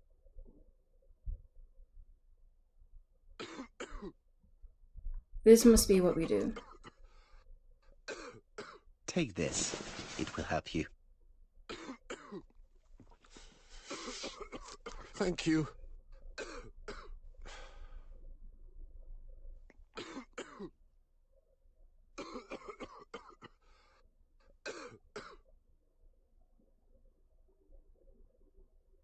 Oh, good God, my shirt is covered in blood again. Bon. I now know where the bloodstains Mrs. Marbury saw came from. Are you well enough to speak? Yes, I feel much better. Good.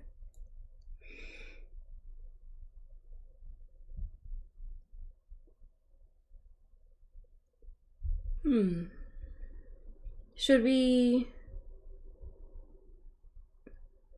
pick up where we left off or just talk about the letters?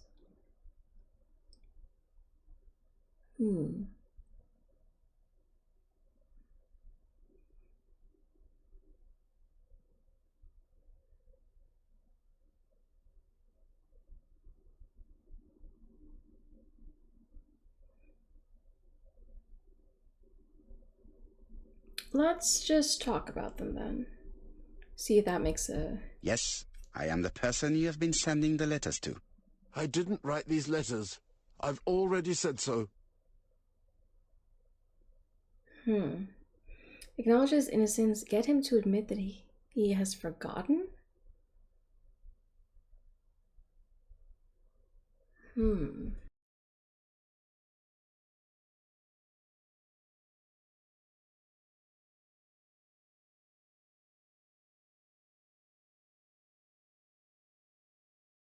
Then he has forgotten.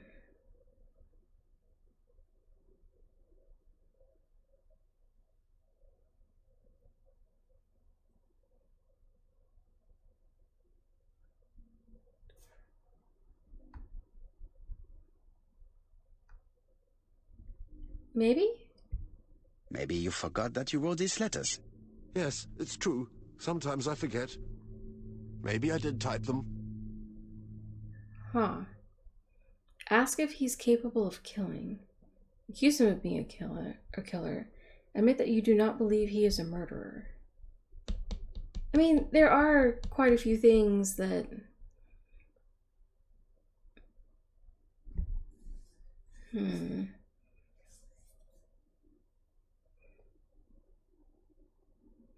The thing, honestly, that really confuses me is the witness statement about the salesman. What was her name? Thora seemed to be saying that the salesman who has showed up at all of the murder sites is kind of plain looking or something. I don't know how this is a face that's, you know, plain or easily forgettable, rather.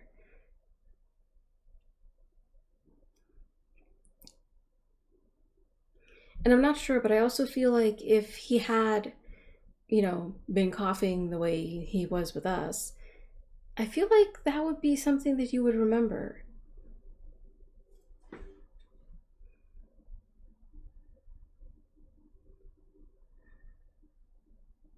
Okay, let's go this route, because it seems... I do not believe that you are capable of murder, Mr. Cust. I hope not. Doubt. Okay, that seems to have been correct.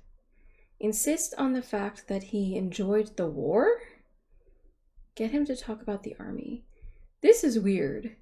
Let's go this way. You suffered during the war. It's true. I was wounded. I suffered. But the army was the only place I didn't feel inferior. No questions. Just orders to follow. But ever since you were wounded, you have absences, bouts of amnesia. And headaches. Professor Clark treated you. Yes, a few years ago he really helped me with my burned throat. Oh. Accused him of murder. Accused him of Dr. Clark's murder. Accused him of the 3 murders. Get him to believe he is innocent. No, well, see, that is kind of weird. Why would you kill the man who apparently was able to help you with your burned throat? But why does it say get him to believe he's innocent?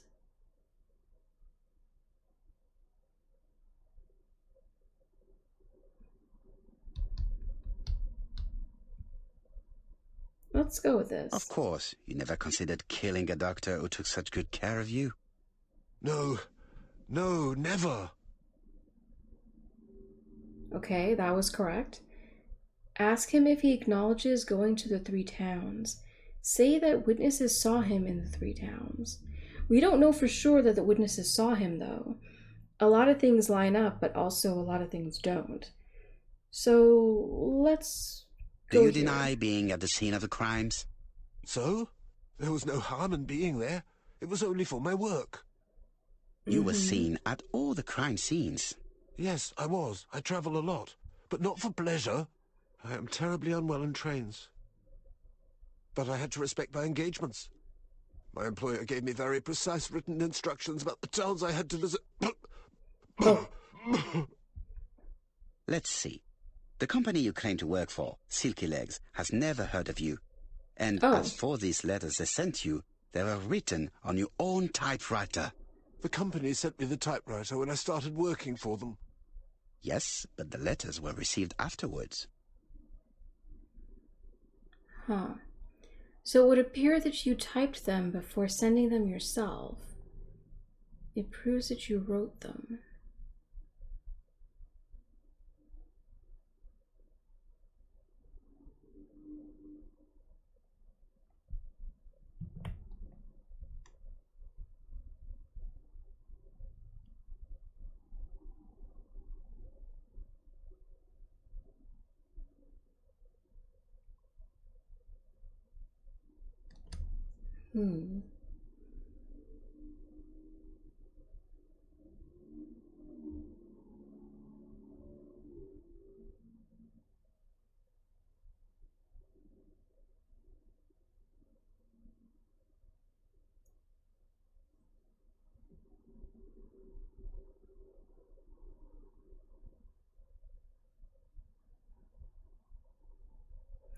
I guess this kind of makes the most sense. So it would appear that you typed them before sending them to yourself. I don't remember. Okay. Good God! I don't know what's happening to me. My head hurts terribly. Interesting. Oh. I won the trophy Gothic Confessional? It's nice to confide in Uncle Poirot. Okay, okay. Why is he shaking like that? Question cost. Oh, is this, I know this medicine. It is a powerful sedative.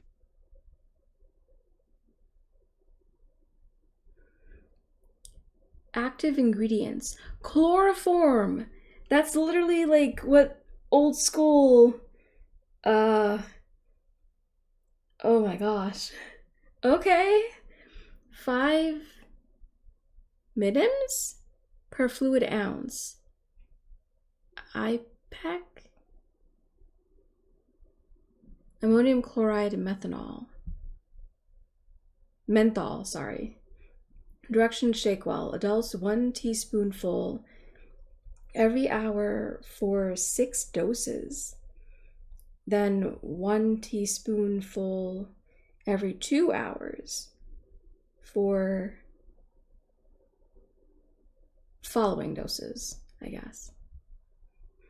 Okay, okay. So yeah, we gotta give him this. Take this. It will help you.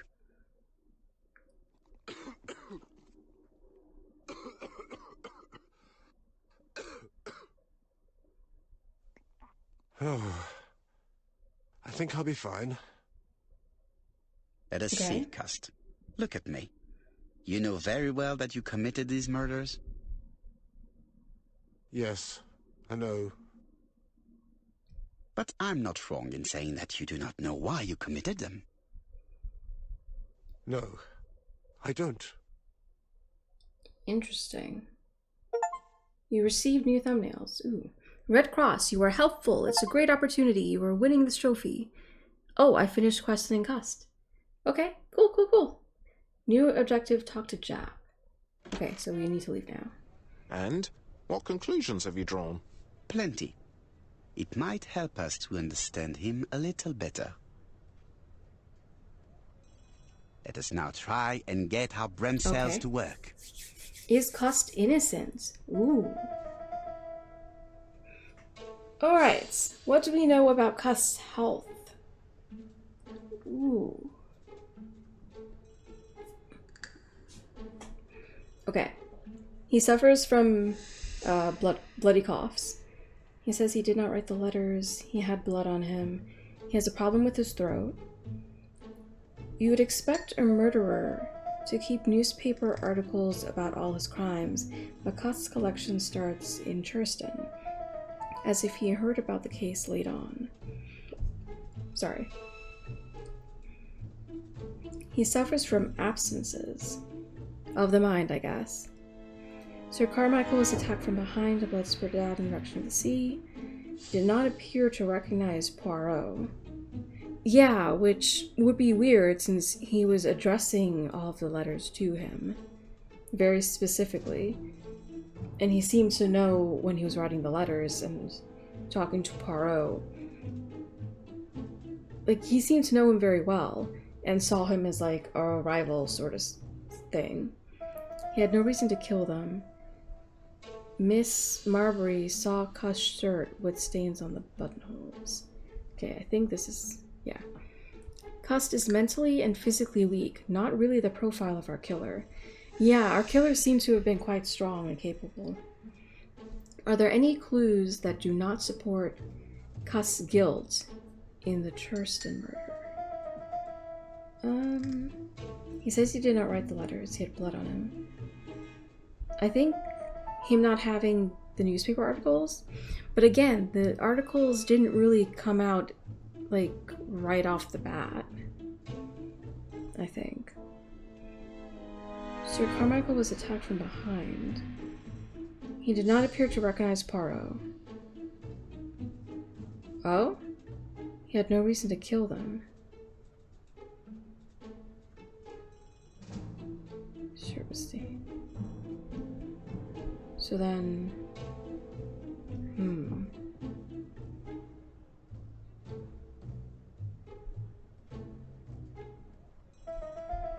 Clues that don't support his guilt.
Maybe...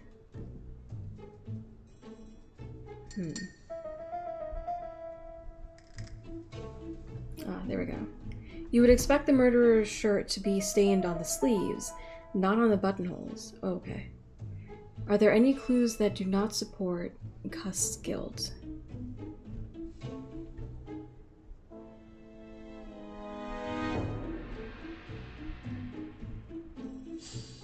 He did not appear to recognize Poirot. No reason to kill them. Had blood on him. Ah, there we go. There are several details which show that Cust is not guilty. Can we say without a shadow of a doubt that Cust is guilty? I mean, he had blood on him.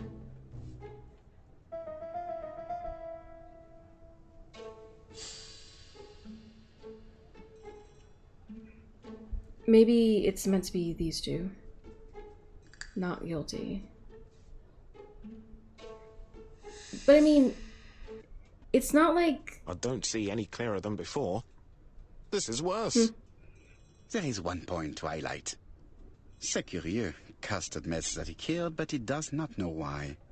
What did Dr. Thompson say? Even if Cust killed while in an altered state, it still must have been his deepest desire. He must have had a motive. Sure, but that Let's doesn't keep it necessarily simple. mean... Never mind his motive. He confessed. But you see, he can confess to anything and everything. He denied the murders and then he confessed to them. He confirmed that he never typed the letters. Then, with great ease, I managed to get him say quite the opposite. Come on, he behaved like a guilty man. He lied to his landlady. Because deep down he believes himself guilty. From the papers, he noticed that he had always been at the scene of the crimes. He must think that he killed and then simply forgot what he had done. How can you be so sure? Let us look at his psychological profile. You will understand my point of view. Let us now try and get our brain cells to work. Draw the psychological profile of Cust. Is Cust clever? Indeed, let us look again at this murder, if you please. You will see that the murderer carried it out to perfection. Okay. He had blood on him. Oh, it wasn't for pleasure. He was always unwell on trains, but he had to sell his stockings around England. I have to respect my engagements, he used to say. Cust is... parsimonious? He keeps his pencils and sharpens them until there is nothing left. It is clear that he did not grow up in luxury. The army was the only place I didn't feel inferior. No questions, just orders to follow. He was very hesitant and shy. Usually door-to-door salesmen are very confident. But he wasn't. Oh my gosh, why is the print so tiny? I suspect him for some time.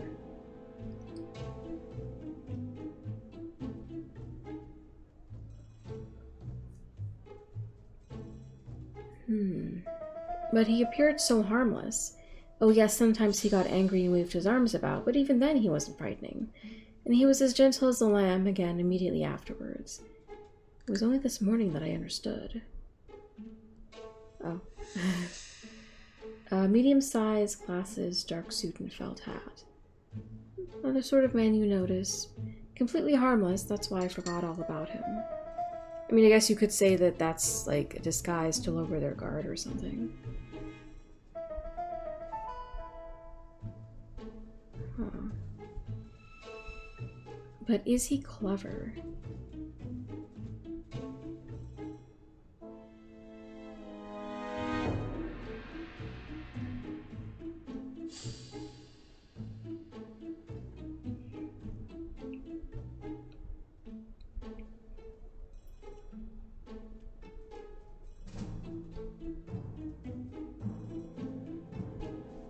I'm so confused.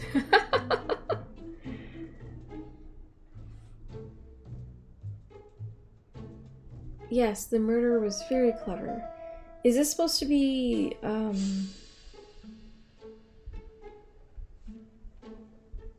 I guess it's supposed to be what proves that he's, like, not clever? Mediocre. Okay, I guess. Self-confidence. Is Cuss sure of himself? Obviously not.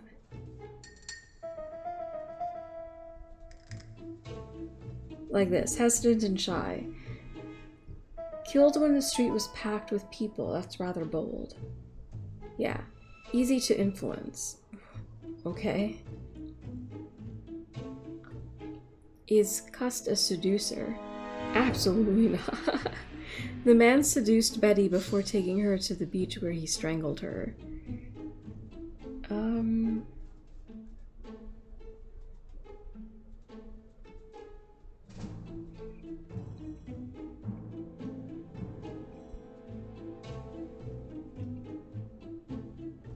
Probably? Without any charm. Yeah, there you go.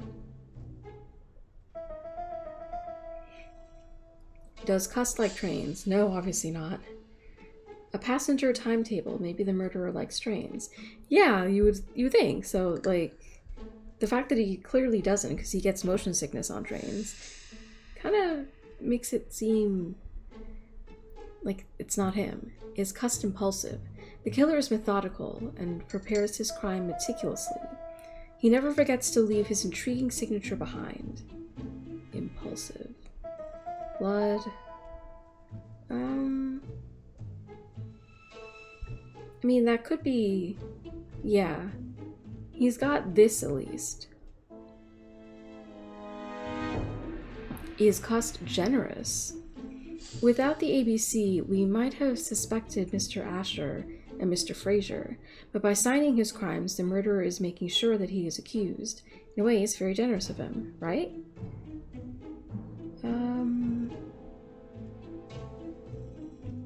Oh, he didn't grow up in luxury, so... Yeah, he wouldn't really be generous. Probably. Maybe? Because he wouldn't feel like he has anything Cuss' to character is quite the opposite of the murderer's. But if he's a madman, can we really talk about his character? You know very well that our murderer does not behave like a psychopath. Apart from the signature, there is no ritual or repetition in the choice of victims. Very well, you're right as always. So we have no confession, no culprit, no suspects, nothing. And all that after 2 months of inquiry? What should I do? Have faith. Just give me 24 hours. I'm not sure we have 24 hours. We only have half an hour left of stream time. Go home. Ooh, okay.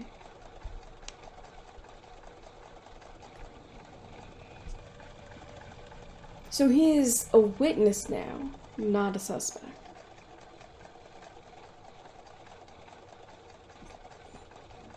Very interesting. He lives at Marbury Guest House. He's a door-to-door stocking seller. He was in each town. He does not deny having committed these crimes, but he has no memory of doing so. Okay, so let's just go home. Like so. To Whitehaven, please.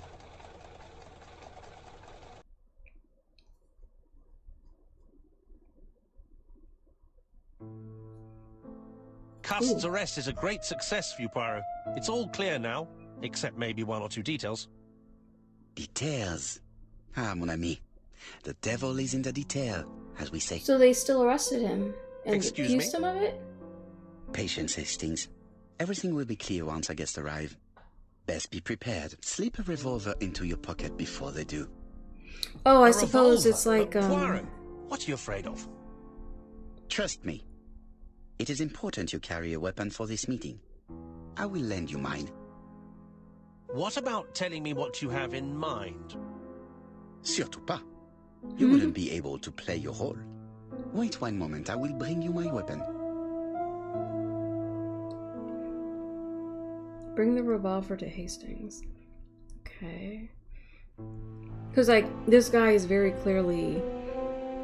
The killer very clearly wants recognition as the killer. So if he doesn't get recognition, or if someone is accused, or like, given that recognition instead of him, he'll get pissed off, right? That's what it's supposed to be. What about telling me what you have in mind? Surtout pas. You wouldn't be able to play. Oh. That was weird. I thought we were going to talk to the door. Where's the revolver, by the way?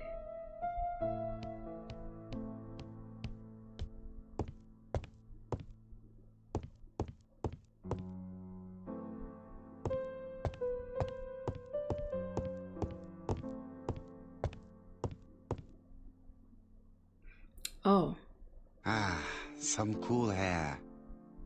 Ooh, what's this? Daily Flicker, September the 11th, 1935. ABC affair, Terminus Doncaster.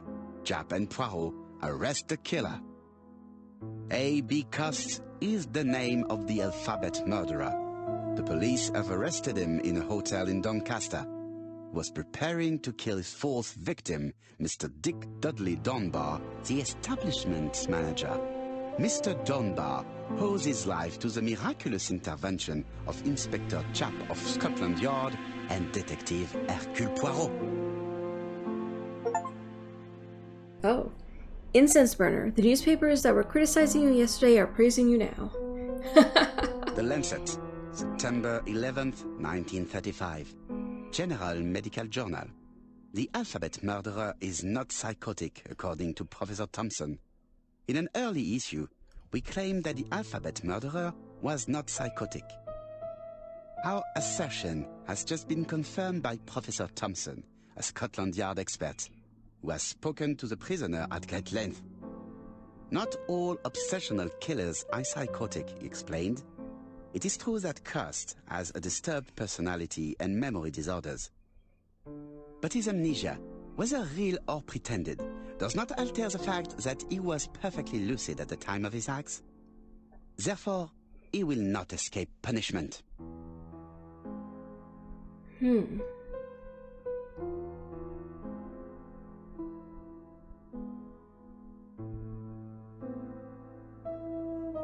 Oh, this is just in the chair. Right, I forgot.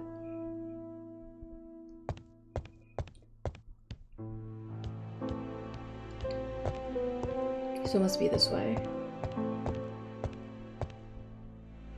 You Ah. have to choose the type of bullets to load. Oh. The Whoa. revolver is loaded with blanks. I still have time to choose real bullets. Oh. The revolver is loaded with real bullets. I still have time to choose blanks. I'll go with the blanks. The revolver is loaded with blanks. I still have time to choose real bullets.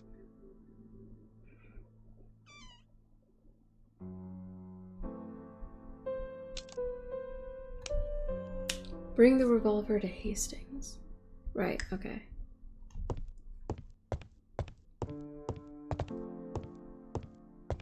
What about telling me what you have in mind?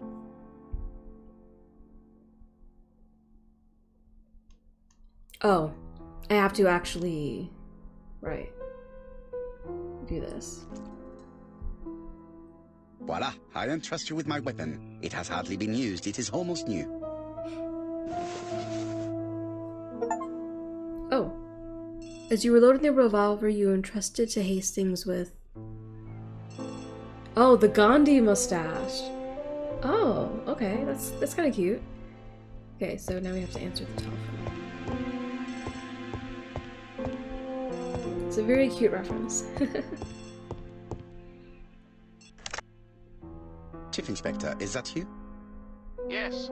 Sorry, but we haven't found anything. Have you checked the typewriter? And the packaging, the letter, and the ribbon reel. We've only found prints left by Cust and his landlady. Well, never mind, I shall Landlady. make do. So, are you still going to hold your meeting? Of course, Chief Inspector. I can hear my guest coming up the stairs.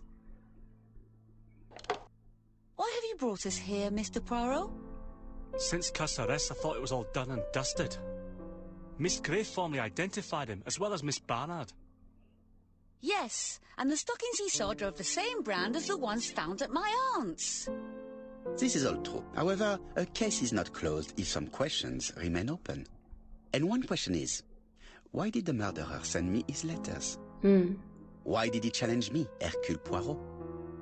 Perhaps he wanted to play with you, to taunt you. Xenophobia?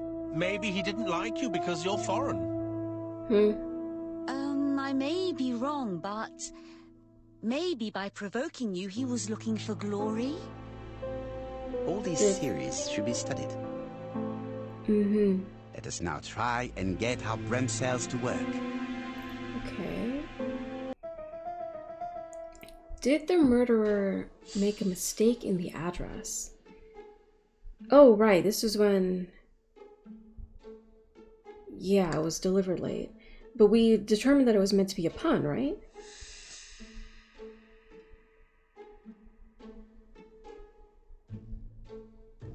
Eh?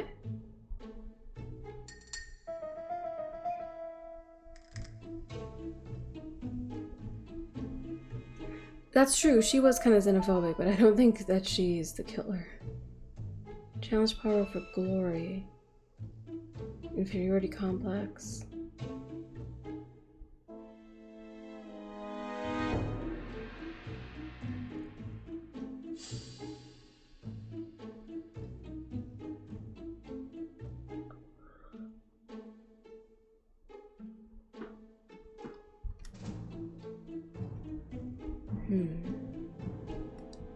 There we go. The mistake is intentional. Right. Why did the Why did the killer send his letters to Poirot? Xenophobia, challenge for glory, inferiority complex.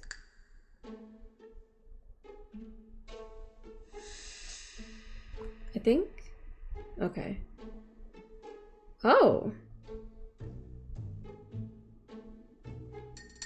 Okay, I didn't think it was xenophobia, but... Interesting. Oh. He wrote Poirot because his address is not very well known? Is everything clear now? No. You might like to explain your reasoning again. Of course. First of all, remember that the murderer made it a rule to always post his letter before the murder. He never digressed from that rule. However, in Churston, he encountered a problem. The village has only 500 inhabitants. With advance warning, it would be easy to arrest him. Therefore, the murderer delayed his letters deliberately with the wrong address. The plan wouldn't have worked if he'd sent it to Scotland Yard or the papers, because everybody knows their addresses. The mistake would have been corrected, and the letter would have been on time. That is why the murderer chose me as the recipient. Because for his plan to succeed, it was necessary for at least one of the letters to have a wrong address and get lost. It was very cunning. Absolument. It is a very subtle plan. It matches the profile we have drawn up of him perfectly. That of an intelligent, daring and calculating murderer. But that's not how you describe Cust. You are quite right, mademoiselle. Like you, I find it hard to believe that this dull character is the clever murderer we are looking for. Do madmen... I mean, if he's mad, he might have two very different sides. No doubt. But the murderer is not mad. All the specialists agree that he does not have the profile of a psychopath. But if Cust is not guilty, how do you explain his presence at the scene of the crimes? Mr. Clark, the answer to your question is in the medical records of your brother's patients. Documents which Cust most certainly did not have access to. Let us now try and get our brain cells to work. I kind of feel like it would make the most sense if whoever is his boss is the one, because like his boss would be the one directing him where to go. So if his boss tells him to go to each of the murder sites, then obviously he will, right? What do we know about Cust? He's easily influenced, tries to overcome his travel sickness by traveling often by train. Buys newspapers that report on the case. He wanted to see the crime scenes.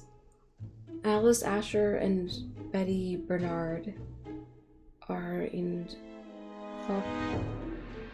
That's not about him. Cust was a door-to-door salesman. It's a coincidence that he went to the victims' towns. Cust went to Bexel because he wanted to swim. Cust was in the war and has never been quite the same in the head since. Okay, apparently that's not it. Cust was wounded during the war. Huh.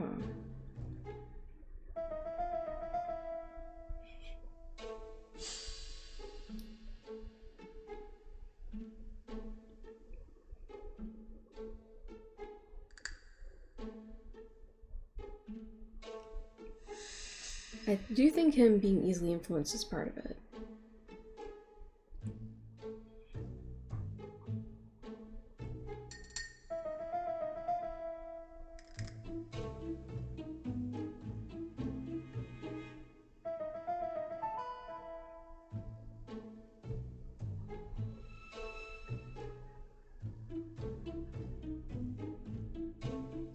Oh. Cust is mentally fragile and easy to manipulate. Okay. How to explain Cust's presence at the crime scenes? He's a traveling salesman. Definitely.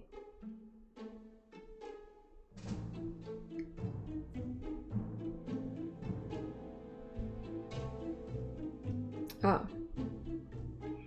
Cust was in the war.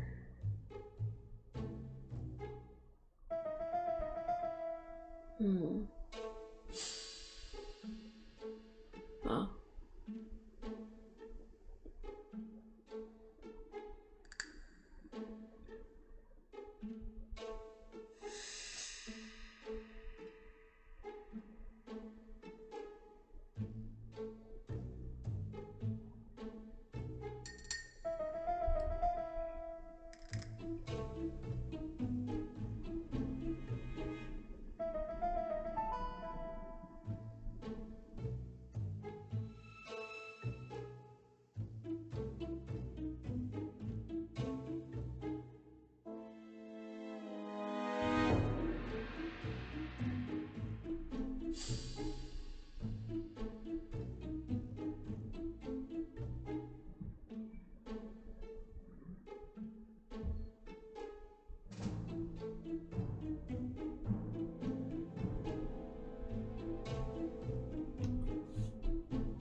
We're trying to explain his presence, but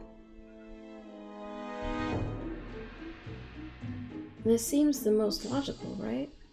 Along with this.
Sorry, this one is confusing me. Explain his presence at the crime scene. This is sort of the perfect explanation.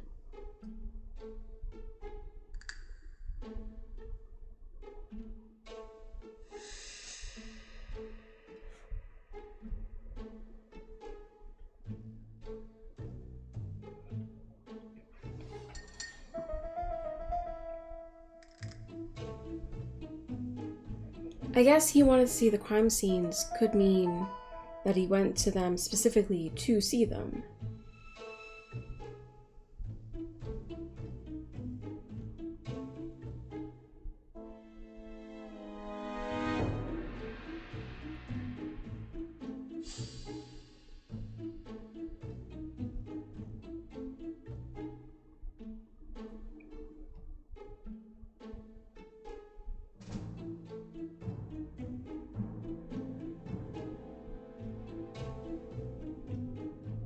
Medical records.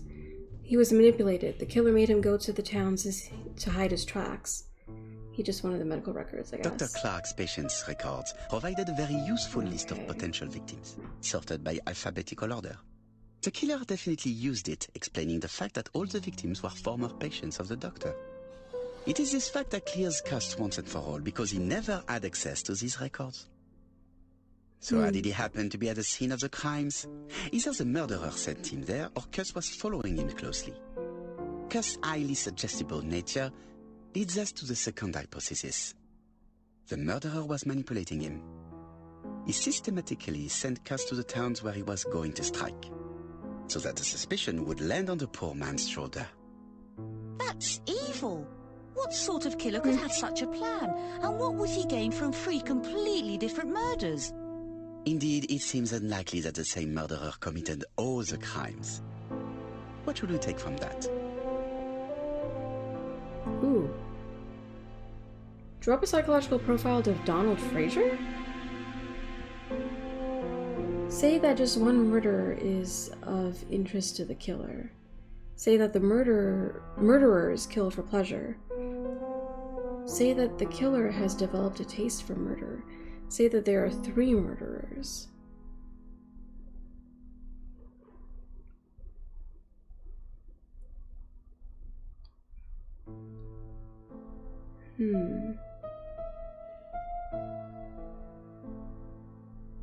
It can't be that he developed a taste for murder unless he murdered before Miss Asher, because it was too methodical, too pre-planned.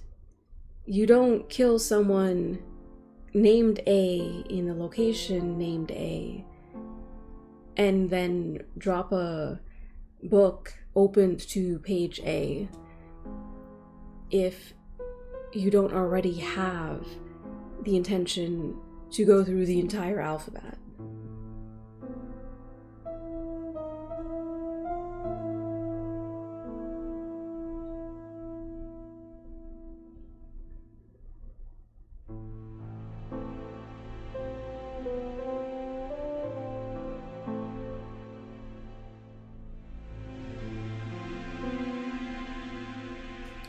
The murderer might kill for pleasure, but I feel like it wouldn't be as controlled or coordinated if that were really it. There could be 3 murderers, but I don't think so. It really does seem like it's just one person. So I think one of the murderers was important to the killer, and he used the other murderers, like he planned to use them to cover up the important one. I think that's it. Just one murder was of benefit to the murderer. The others were just diversions. Right. On reflection, there is only one conclusion. The murderer killed once out of interest, and twice to divert our attention. This reasoning points at 2 potential culprits. Franklin Clark. Donald Fraser? Yes, mademoiselle. That's good thinking. Mr. Fraser may have killed Betty out of jealousy. Mr. Clark may have killed his brother in order to inherit his large fortune. Both have a motive. But Donald did not have access to Dr. Clark's records. Please allow me to disagree with you, mademoiselle.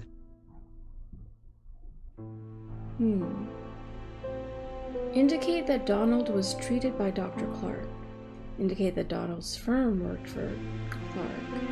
Indicate that Donald was residing in Churston.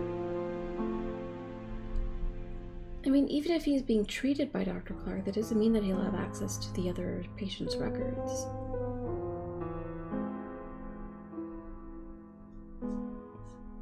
His firm working for Clark might make sense. I can't remember...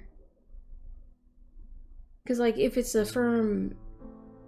If the firm would grant him access, that would kind of make sense. Him resting at Churston doesn't really explain him having access to records. Brunskill, one of whose clients was Sir Carmichael. Yeah. It doesn't prove that I went to Comeside. You could have done it, and you may have used the opportunity to take a look at Sir Carmichael's records. Right. You think I'm guilty? You or Mr. Franklin Clark? That's ridiculous. Both of you have a motive. The question is, which of you has the profiles that most resembles the murderer? Let us now try and get our brain cells to work. And a psychological profile of Fraser.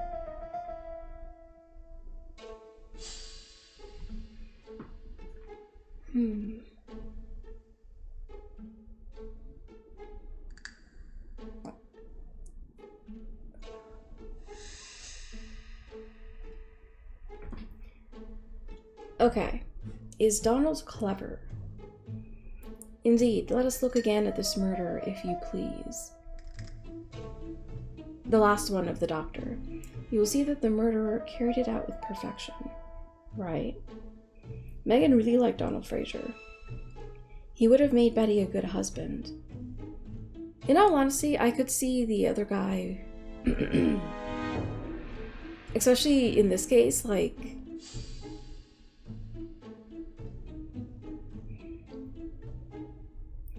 because he seems too much of a downtrodden drunk, maybe? Also too ragey to really be this. But whatever. He would have made Betty a good husband. He was always attentive and generous, a true gentleman. Mr. Poirot, since Betty's death, I have doubts about myself. I don't know what to do, and I keep having a horrible dream 3 nights in a row. He's a bright man with a promising career ahead of him. It was an awful scene. She told him that until they were married, she was free to go with whoever she pleased. Donald turned quite pale and started shaking and kept saying, "One day, one day." Well, women seem to like him. I think Megan will take care of him. I'll sleep on the train. I like trains. It's easy to sleep. Rocked by the sound of the wheels.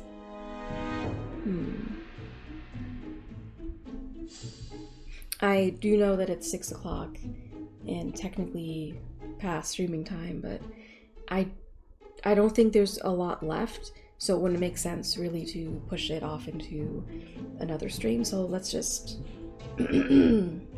carry on forward and try and finish it quickly, I guess. Was he clever? Okay, not that. He was a bright man with a promising career ahead of him. No.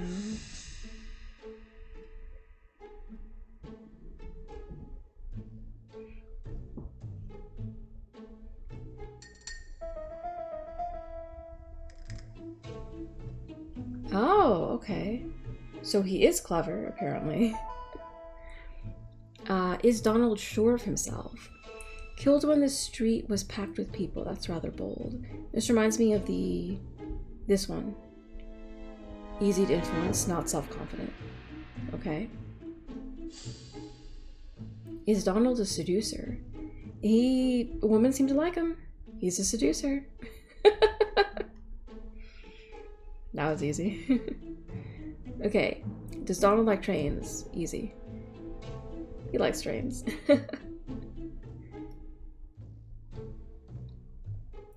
Is he impulsive? Yeah, he kind of is. This? Quick-tempered. There we go.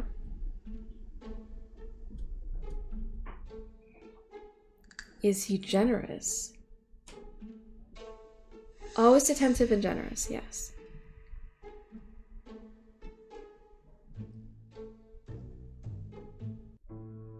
So he hit Ladies some and points, gentlemen, but... Donald may share many character traits with the murderer, but he does not have his cold indifference. He has a temper. It is hard to imagine him planning anything. Also, jealousy is his motive, and crimes of passion are rarely planned. Right, I suppose it's my turn to be subjected to the same scrutiny. Absolument, Mr. Clark. Let us now try and get our brain cells to work. Okay. So his psych profile now. Let's see. Is he clever? Evasive about her relationship with Sir Carmichael. A school report for Franklin Clark. Huh. According to his teachers, Franklin was a good student but lacked discipline. Oh, there we go. That was fast. Is Franklin sure of himself? Self-confidence. Take Franklin. He's fallen for her sweet-talking charms. He's a lovely boy, very plucky and sure of himself, but he's so naive when it comes to women. I think this will be for the whether or not he's seductive part. But yeah, it's sort of...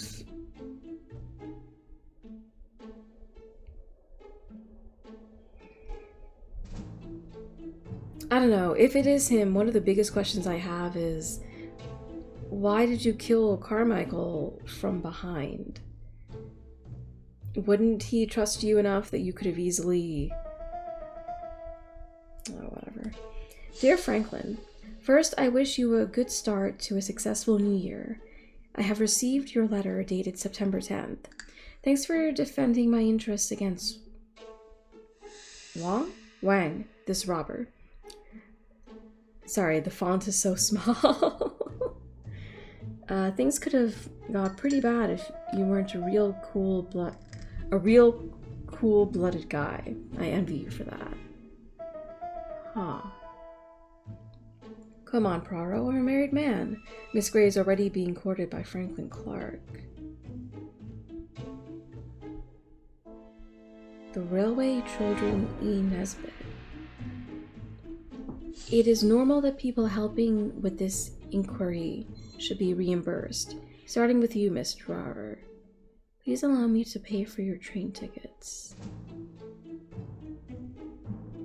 Self-confident? No. Huh.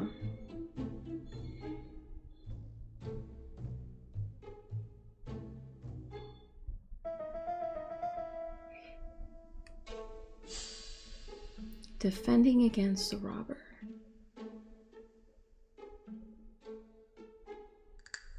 And it calls him cool-headed. Self-confident. Very plucky and sure of himself, I guess. I don't know. The fact that it says that he is naive with women made me think that it might be for this, but then again, I guess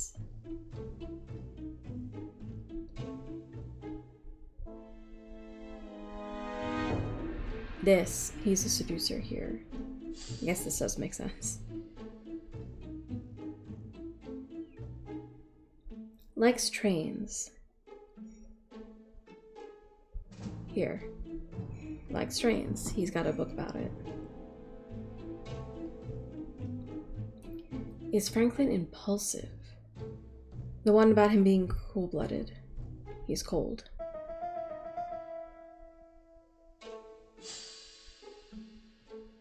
Is he generous? I think this would be, yeah.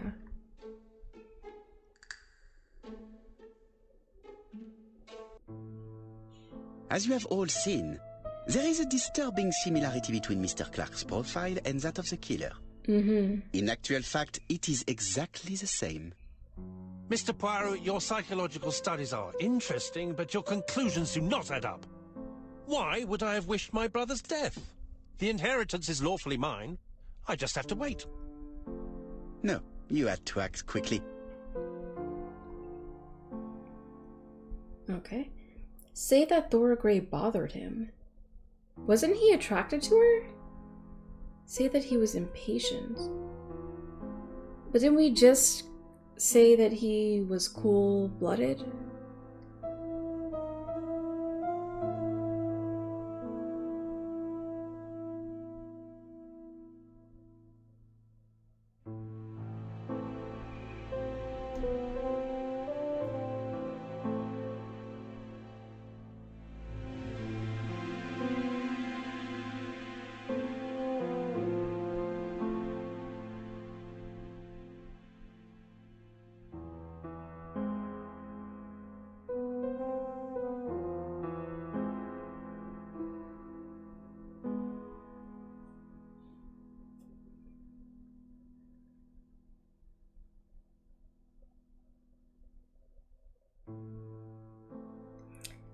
Thora bothered him or Franklin was impatient.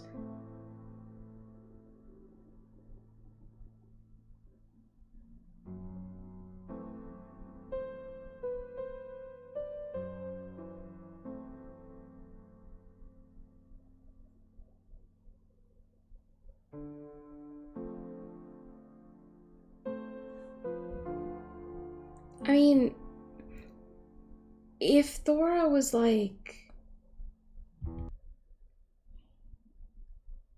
How do I put it?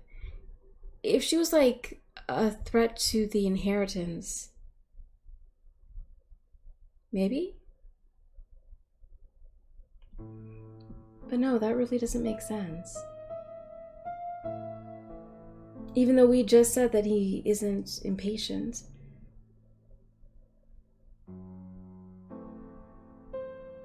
I don't know if it's just like the wording. Because, like, he's attracted to her very clearly. They kissed. Which may mean that, like, he was growing impatient in his old age or something? Because you are incapable of waiting. Really? Well, I am no murderer. You presented him as being a cold and patient schemer. Certes, normalement. But Lady Clark's imminent death precipitated events. Mademoiselle, although you haven't been telling the truth, there is no doubt in my mind that you would have found a way to marry Sir Carmichael after Lady Clark's death. For you, Mr. Clark, it was a disaster. If Miss Grey had children by your brother, you would not have inherited a thing. You realized the danger after reading several letters from Comside, especially one in which your brother opened his heart to you. So you hurried home from China, and you took action. In truth, Cust was no more than a puppet manipulated by the real culprit. You, Mr. Clark. Such an imagination, Mr. Poirot. In fact, nobody manipulated Cust. The famous instructions he received by post. He wrote them on the typewriter. We know that for sure. Oh, no. You know perfectly well.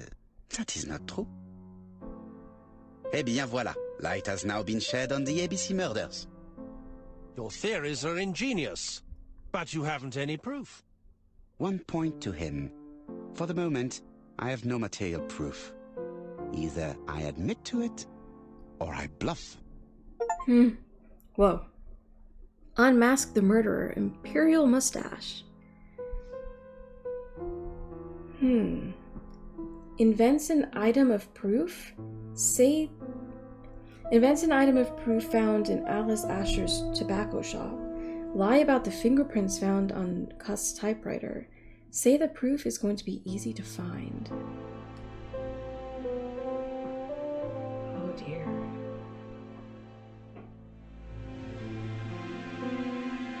I don't like lying.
Proof will be easy to find. Proof is easy to find now that we know where to look.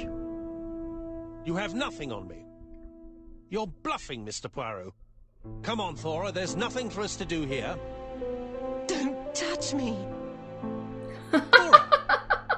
I understand You tell why him. you never wanted to lend me your new typewriter, and why you were searching through your brother's things. And the hole you dug on the moors. What did you hide there? The knife you used to kill your brother? You All go, right. girl. Well played. I lose. The game's up. Hell yeah. Thora, you rock. Whoa. Don't come near me! I'll never let you take me, Mr. Poirot. Oh. Okay. I'm sorry, Mr. Clark. There is no easy death for you. I expected your reaction, Yeah. so I used blanks. Yeah. I'm sorry, mademoiselle, but your second chance has been lost. Franklin Clark will never inherit his brother's fortune.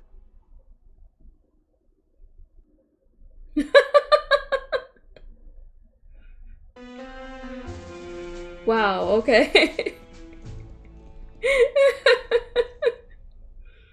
So, what would have happened if I didn't choose blanks? Would he have just... Wow. Disappointed at having missed the chance to become Lady Clark, Thora Grey left England. Wow, okay. Donald Fraser and Megan Barnard married. Oh. On Poirot's recommendation, Mary Drower started to work for Lady Clark. The elderly lady's condition suddenly took a turn for the better. What? And a few months later, to Dr. Logan's great surprise, she was back on her feet again. According to this eminent physician, it appears to be an extremely rare case of spontaneous remission. Lady Clark has enjoyed very good health ever since. Kind of sounds like maybe the boys were kind of giving her too much Journal of trouble. an Innocent. The incredible story of ABC. As for A.B. Cust, after being advised by Poirot, he made a great deal of money by selling his story to the press. And as for me, and with business booming. Oh, The this Black is... Swan has become the #1 tourist attraction in the whole of Yorkshire. Even more popular than York Minster. Because the voice is apparently the guy that was supposed to be killed. Like, letter D. Oh, that was cool.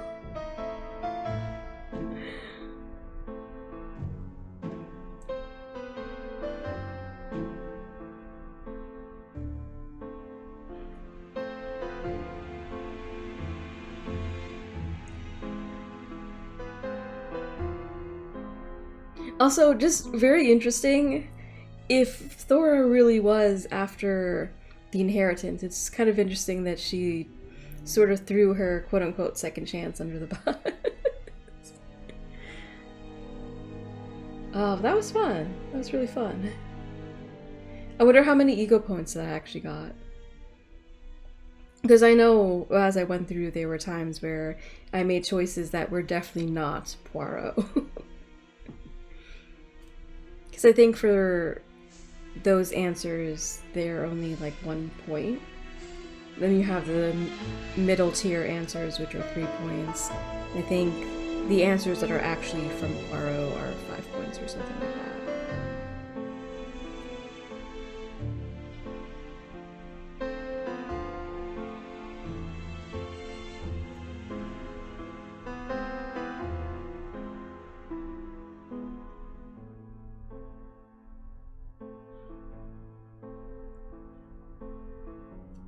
But that was nice. I like the little wrap-up at the end, the epilogue, I guess, telling you about the aftermath and everything.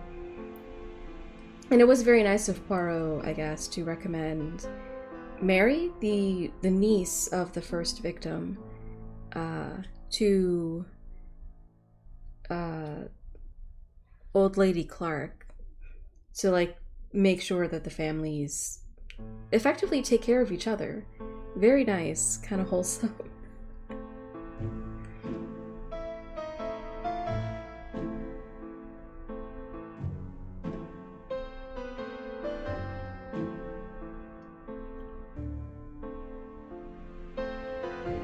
Sorry, I do like this song, so I'm sort of just enjoying it.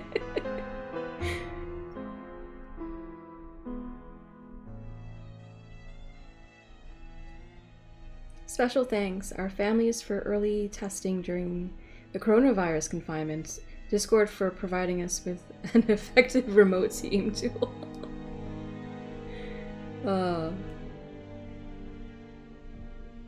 Yeah, there have been quite a few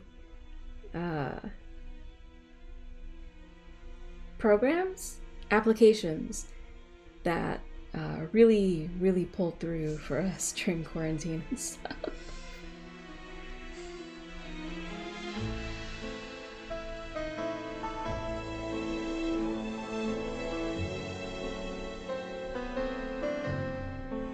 I guess for anyone who doesn't know, Twitch is technically one of those apps for me because I started streaming during quarantine. And it really did help alleviate a lot of depression.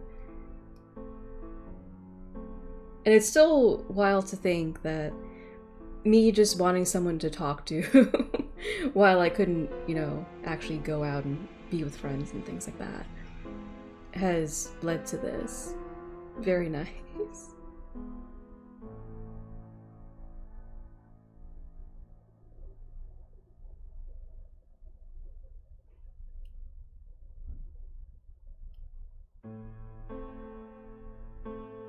Thank you for playing. Thank you for making this game. It was a lot of fun.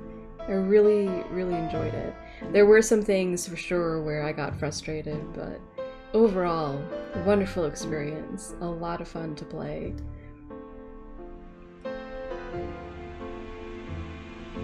And it's really amusing to me that after starting off with the ABC Murders TV show, I mentioned this when I first started playing the game. I think in the demo I mentioned it more than anything else. but I did start off with the TV show, but I never actually finished it. So to finish it through the game was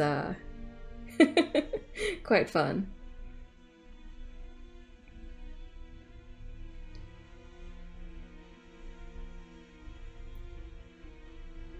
But yeah, this was great. And I'm definitely glad that this is the one that I chose to do, because the the Batman and Pennyworth,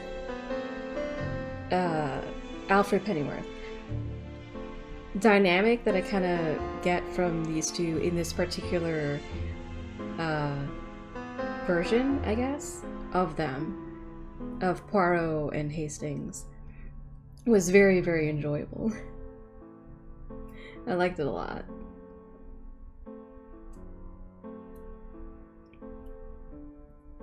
And I don't know, there's, I guess, props to the people who made the models in this version, but there's just something more, I'm not quite sure what word to use. I guess wholesome, comforting in a way. Realistic, honestly. Like, the character models in this one actually feel like real people that you would probably actually meet. But I remember distinctly thinking that the other Poirot, for example, just didn't feel as realistic. And it was somehow not quite what I would picture as, I don't know, Poirot.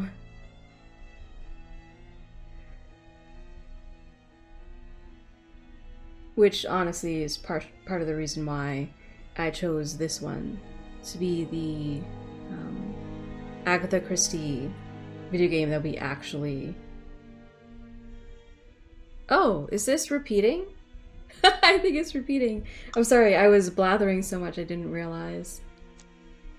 Oh! 448 out of 600. Hang on, I need a calculator real quick. 448 out of 600. 74%. 75 if you round up. Actually not that bad. Kind of a little bit better than I was expecting. That is apparently how much Poirot I am. 75%. Nice, C? C plus maybe? Probably a solid C.